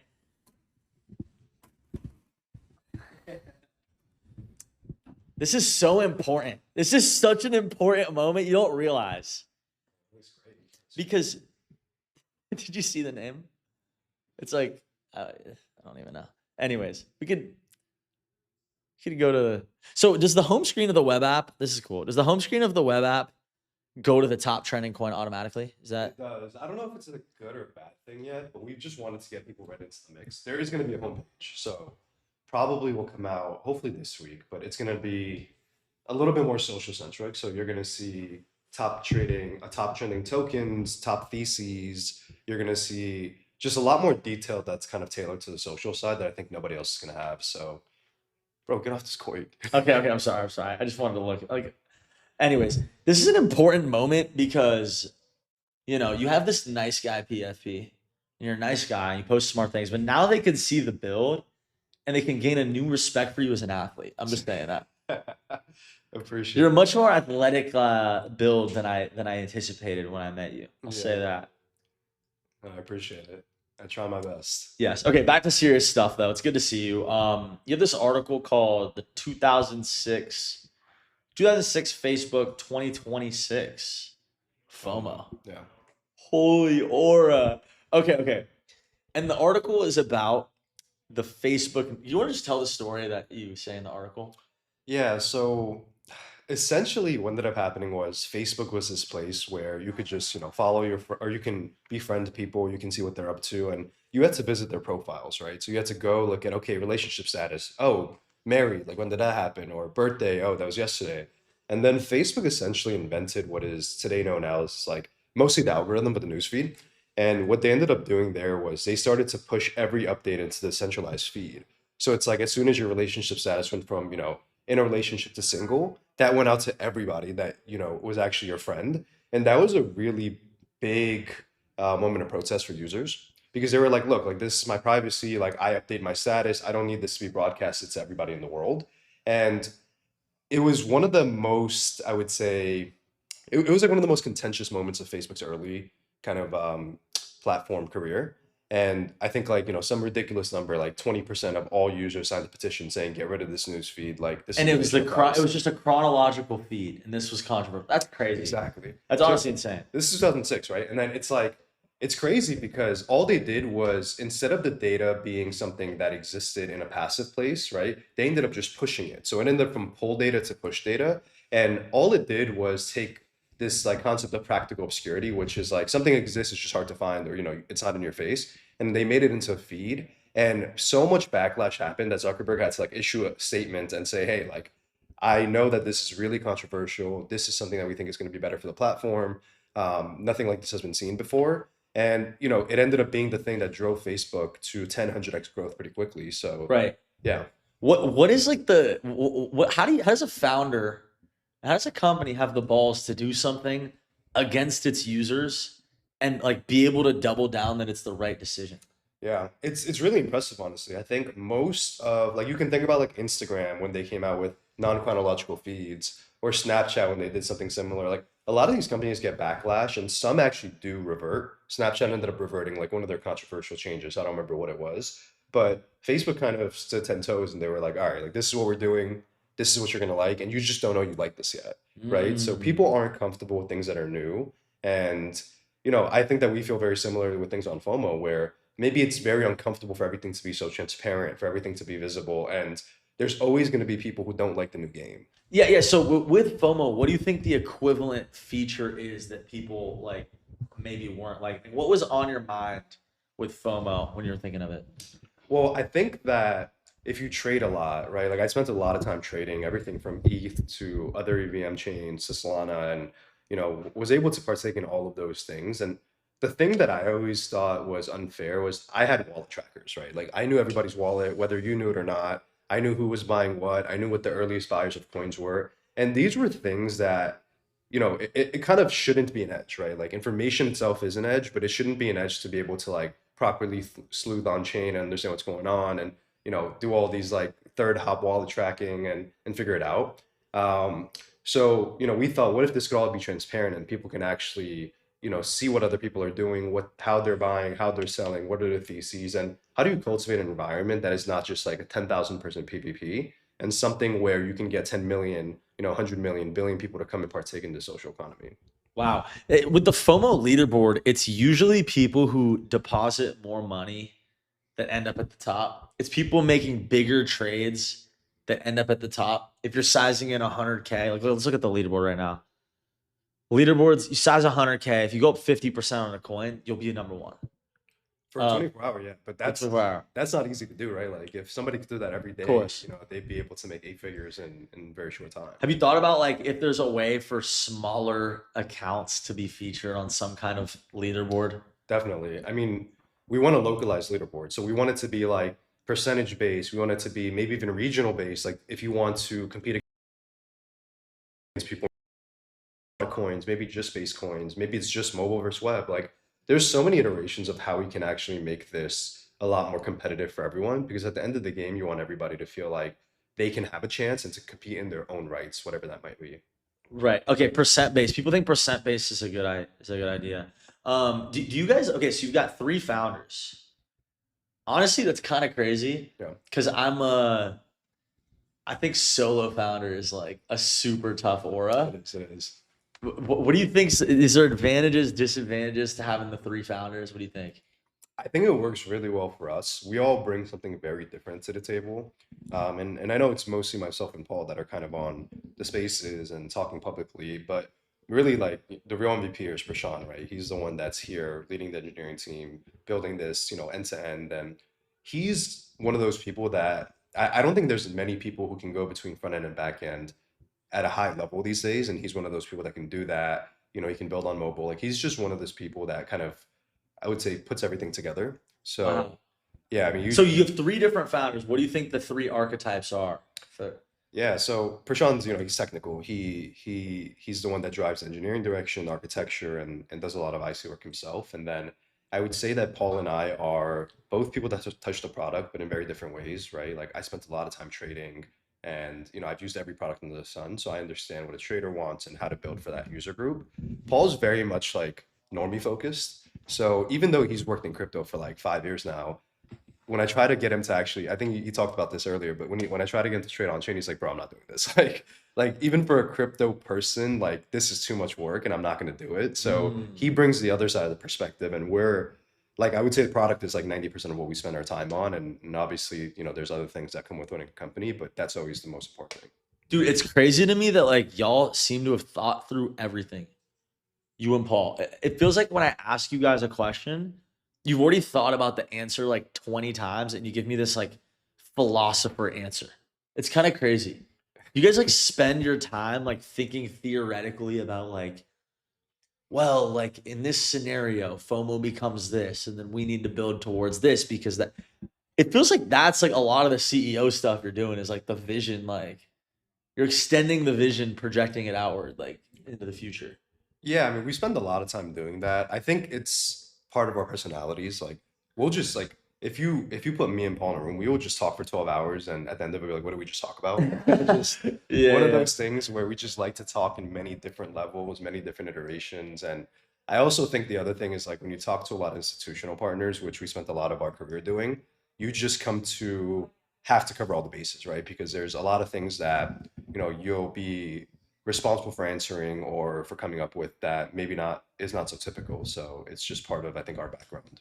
Yeah, you guys have had a lot of different types of investors, I would say. What do you think is like what type of investors are you looking for? Are you looking for people with social clout? Are you looking for people who are traders? Are you looking for people who like like the venture types who could help you guys scale, or is it just like all of the above? Because like the equity is just like you can only give it up once. It feels like it's like an ult. It's like your ult, but like you guys kind of like have been like using your ult a little. Like you guys are like willing to like do it to get the right partners. I don't know. How do you think about it? I think it's the most valuable thing that a company has. And I think that the earlier you are in your product life cycle, the more you have to work to get people to get interested into this product and to invest and to spend their time and energy. And I think of angel investing as like a call option, right? It's like over the course of every milestone valuation, there's somebody on your cap table that you unlock. So, we can take a very practical example. Our angel list is public, Balaji. Balaji's on our angel list. He's on yours. Yeah, he was an investor in the seed round. And that- what's the val of that? Could you say? I think it was like around 20 million. Okay. So before we built our product, and we've never spoken to him. I don't know what his voice sounds like, and I don't even know how to contact him. But I'm sure at some level of success, like let's say, 2 years from now, we are, the number one crypto trading app undisputedly. I'm sure, that's a conversation that's like, hey, like, how do I help? Like, how do I kind of come in and, help you scale things? What are some things you need help with? But it's like a call option, right? Like people trust that at certain levels, you'll be able to unlock a lot of these people. And some people unlock them a lot earlier through direct relationships. He's not somebody that we knew personally. And I don't mean to like put him on the spot here, but that's an example of like how angels are call options over the course Yes. of time. Do you think now that you guys have grown, you guys are accessing a crazier list of people that would join now? Is that what's also happening? I think so. I think that people love to be on the winning team, and we build publicly. Like we're very passionate, we're very transparent, we're all doxxed. We're literally in New York right now together. Like we're not trying to hide anything. We're not trying to be obscure. We're trying to do everything in public in the right way. Will we make mistakes? Absolutely. But our intention is pure, and we want to do the thing that allows us to bring 100 million billion people into the space. So I think that's something that you can feel whenever you meet us, whenever you talk with us, when you use our product, and everything in between. So is your impression that, like you said, Balaji, is your impression that a lot of the people are just writing like blank checks to everybody? Like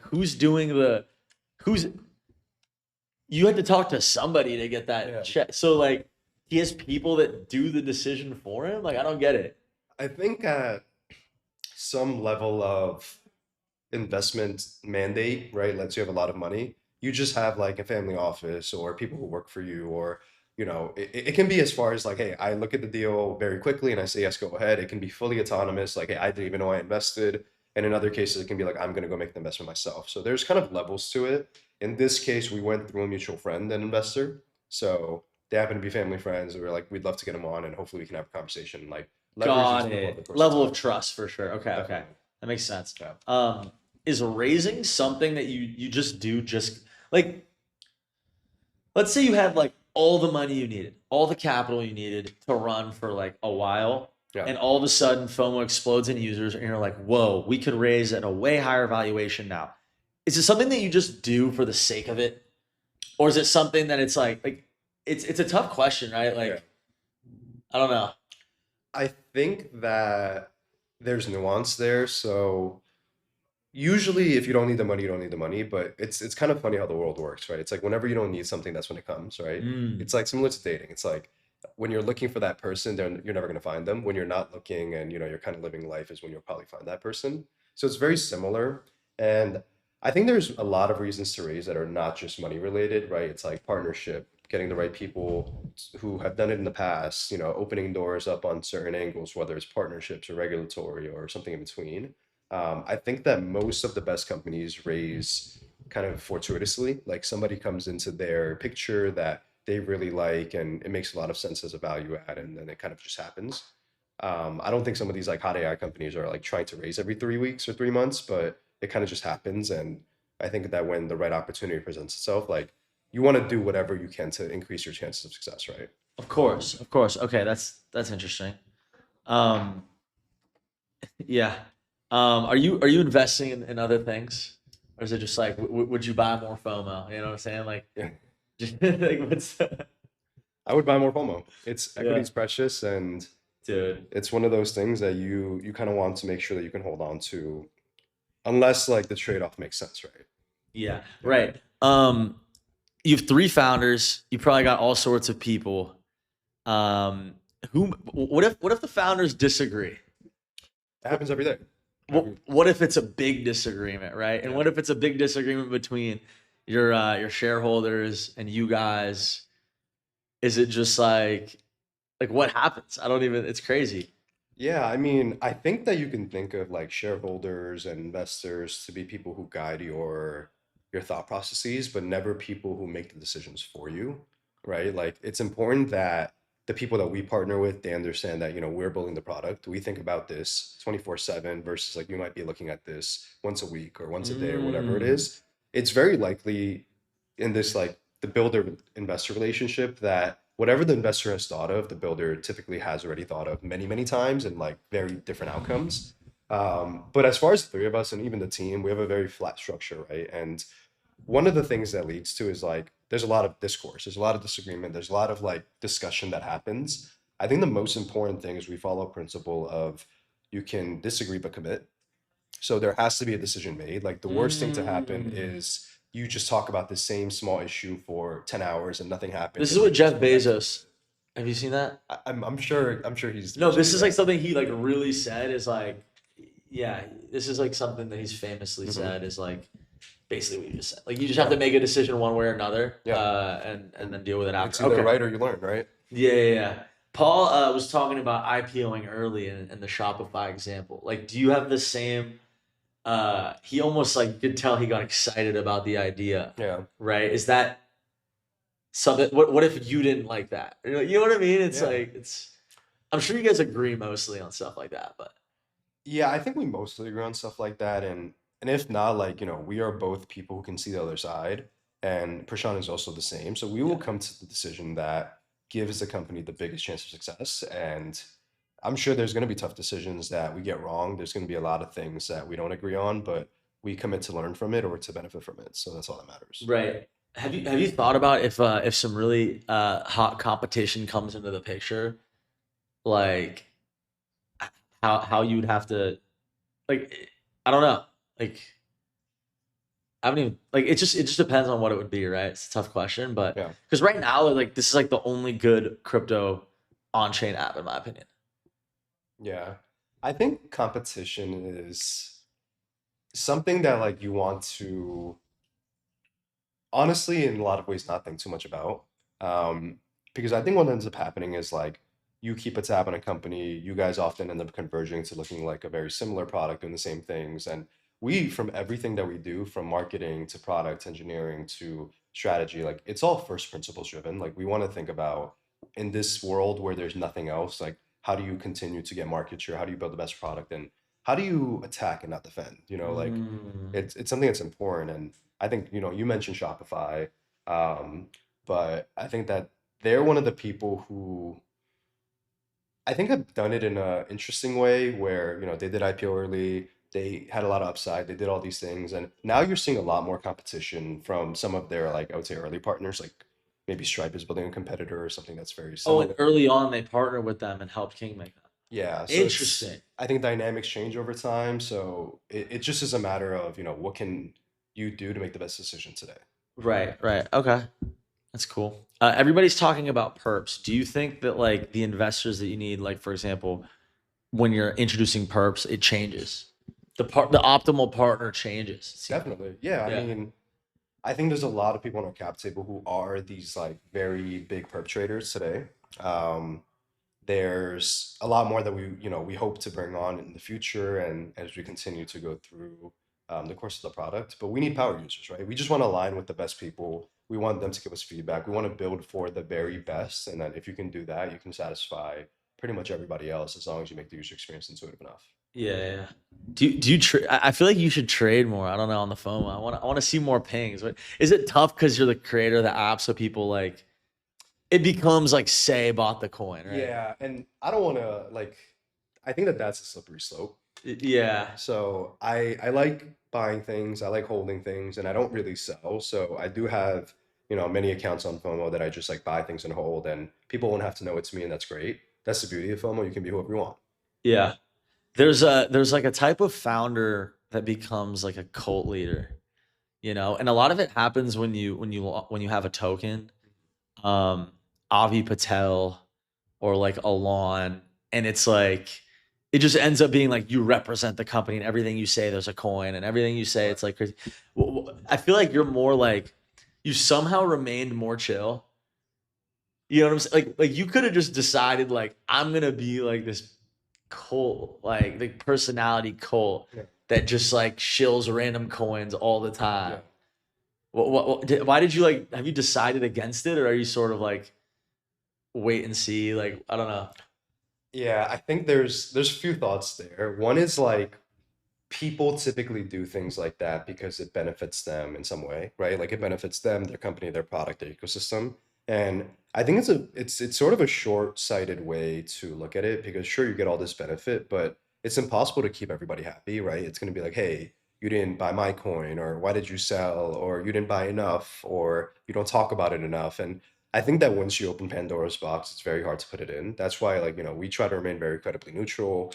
We don't really hold positions on our own accounts because it can be, skewed in a lot of different ways. And people will still do what they do. Like, they, for example, will tokenize anything you say or anything you post or whatever. And I think that is actually a feature, not a bug, right? It's like the world is free, finance is free, and you should be able to do what you want. But the only caveat is you shouldn't get mad if somebody else decides that this is not worth something or the person doesn't endorse it or whatnot. Right. Right. That's the difference between, say, FOMO founders that are new and grinding. They could care less. It's about execution. It does seem like you guys are focused on the execution. Do you think that the app's going to look a lot different in a year? 100%. Fundamentally? Really? Yeah. But like the design language, at least, is probably the same. Like for the most part, if you spawn me like the 2-year version from now version, Yeah. I'll probably be able to use it in 2 seconds. Like it wouldn't Sure. confuse me, right? Yeah, I think it'll look very different, but also very similar. Like you'll be able to tell it's FOMO, but at the same time, like if you look at the first version of FOMO, which was, a Figma thing that Paul had created on his computer in his free time, like, and looked at what it looks like today, it's just night and day. And a year is roughly double how long, like a year from now would be like double how long we've been live for. So it's hard to tell what that actually ends up looking like. I hope we can make progress. Design is always changing, and what's beautiful looks very different in different time periods. So we want to always remain ahead of the curve there. Do you think there's like a Venmo? I think there's like a weird Venmo comparison with FOMO. Mhm. Do you see that? Yeah, I can see that. I think that was actually like one of the original ideas of FOMO. It's like how do you build this like ability to send crypto easily without public keys and having, usernames. I think ENS is like one version of that, but it's only in Ethereum. You need Ethereum and not everybody has ENS. So I think in a world where everybody's on FOMO, you can actually just send money to whoever, Cash, Lana, Bitcoin, Hype, Ethereum, whatever it is. And some people use that today, and that's super cool. So And you sign in with Apple. Did they make it easy on y'all for that? yeah, you sign in with Apple, you sign in with Google. Most of this is because we don't want you to be able to import a wallet and like have all this activity elsewhere. It doesn't really contribute to the social graph, and it's not really the experience that, we think is optimal here. So Yeah. it's something that we actively made a decision to do. Who knows, in the future maybe we might support it. What about if I could import wallets and see them, like wallet tracker? Yeah. Have you considered that? We have. I think that changes the social dynamic quite a bit. Yeah.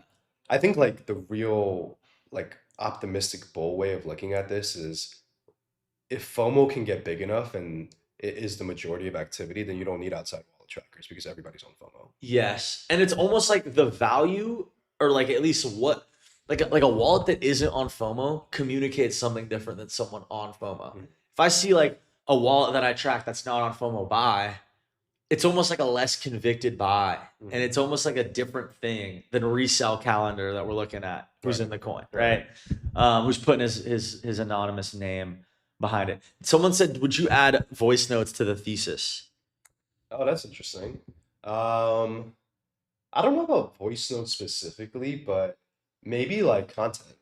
Like you want to put an image, you want to put a GIF, you want to put a video, like that could be interesting. I think that that's probably still ways away. Like there's a lot of social components we still need to build out before we can get there, but it's directionally pretty interesting. Dude, the thesis tab is getting lit, by the way. Like this wasn't that used at first, but like now it's like, dude, like there's like a lot of these now. This is a new coin. Yeah. And it's like fun to look through. I think it's sick. There's a lot more we can do here to incentivize people to write their thoughts, honestly.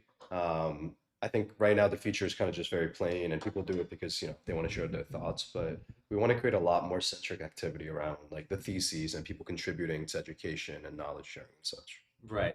Wait, yeah, Malcolm, I asked about the Facebook thing. Trust Prashant. Yeah. Is Prashant making a lot of the decisions? Since he's building it, is he the one that like makes a lot of the calls more? On the like engineering architecture, the product, or The product, I guess. Yeah, so the product is, as I mentioned, like we're pretty flat, so we all contribute to it. And I think that, we'll kind of work through a list of what's important.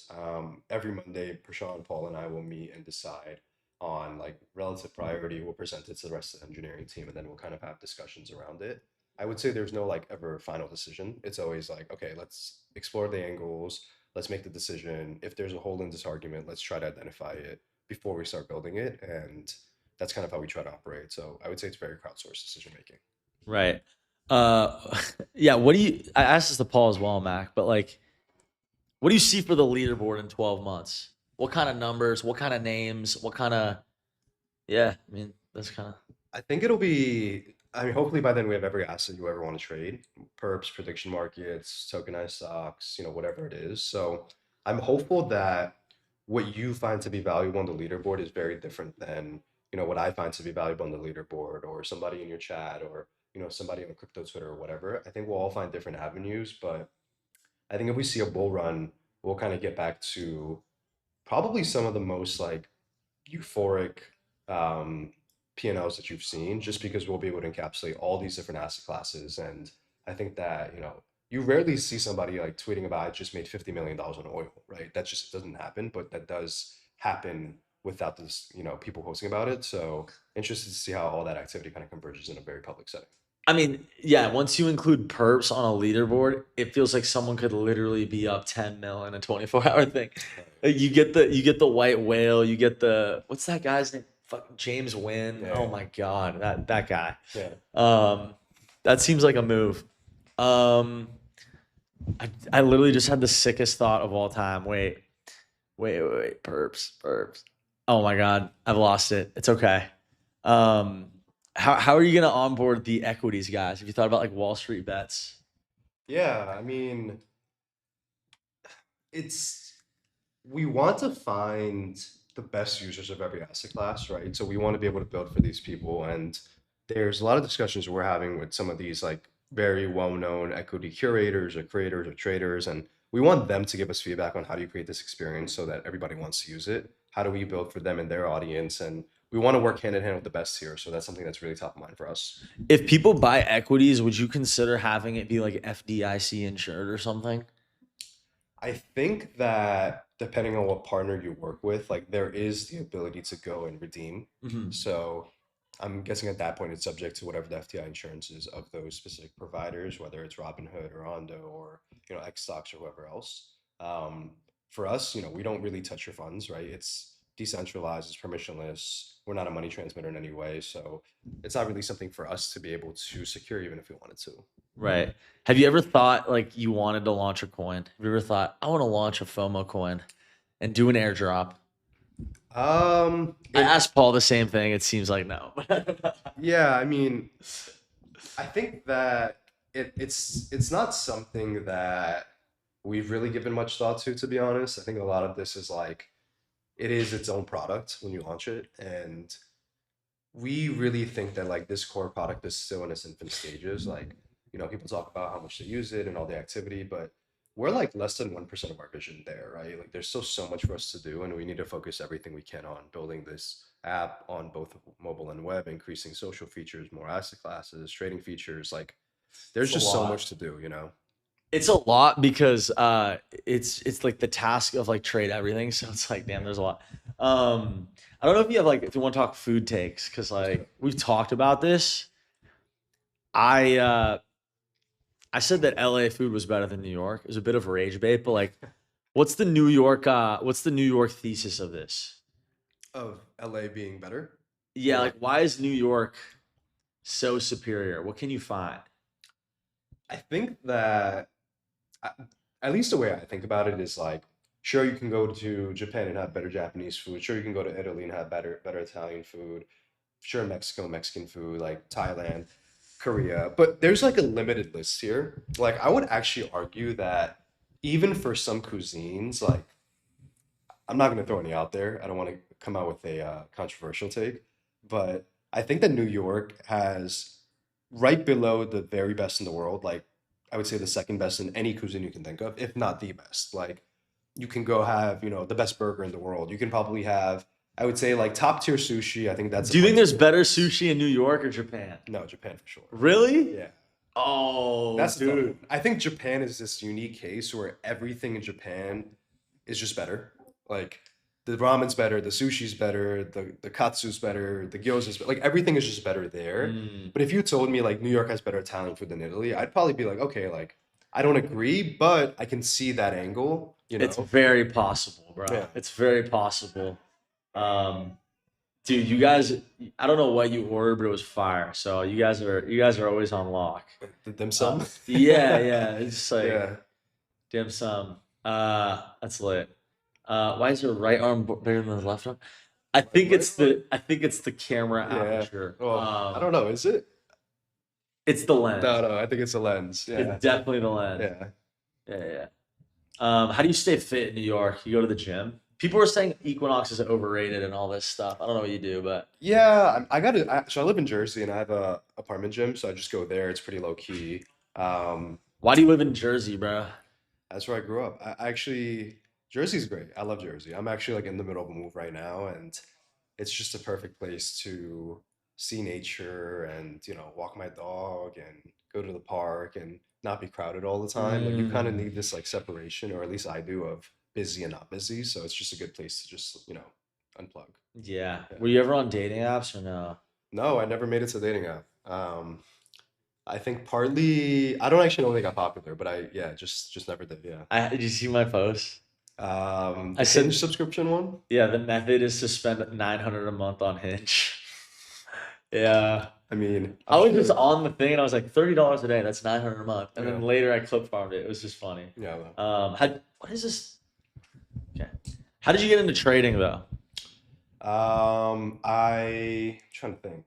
So I was working in investment banking right after college, and then I don't really know exactly how I started, but obviously like always interested in Bitcoin, Ethereum, like bought these coins pretty early, just never held them. And then I ended up being on Twitter, which I've always been an avid user of, and there was this guy, Start. He ended up posting like the leaked RPC and bridges to Avalanche. And I remember trying to use Ethereum mainnet. I was like, man, I'm not rich enough to use $20 per gas transaction or whatever. So I ended up bridging over and I was like, wow, like 2 cents, 1 cent per transaction. Like this is actually going to change the game.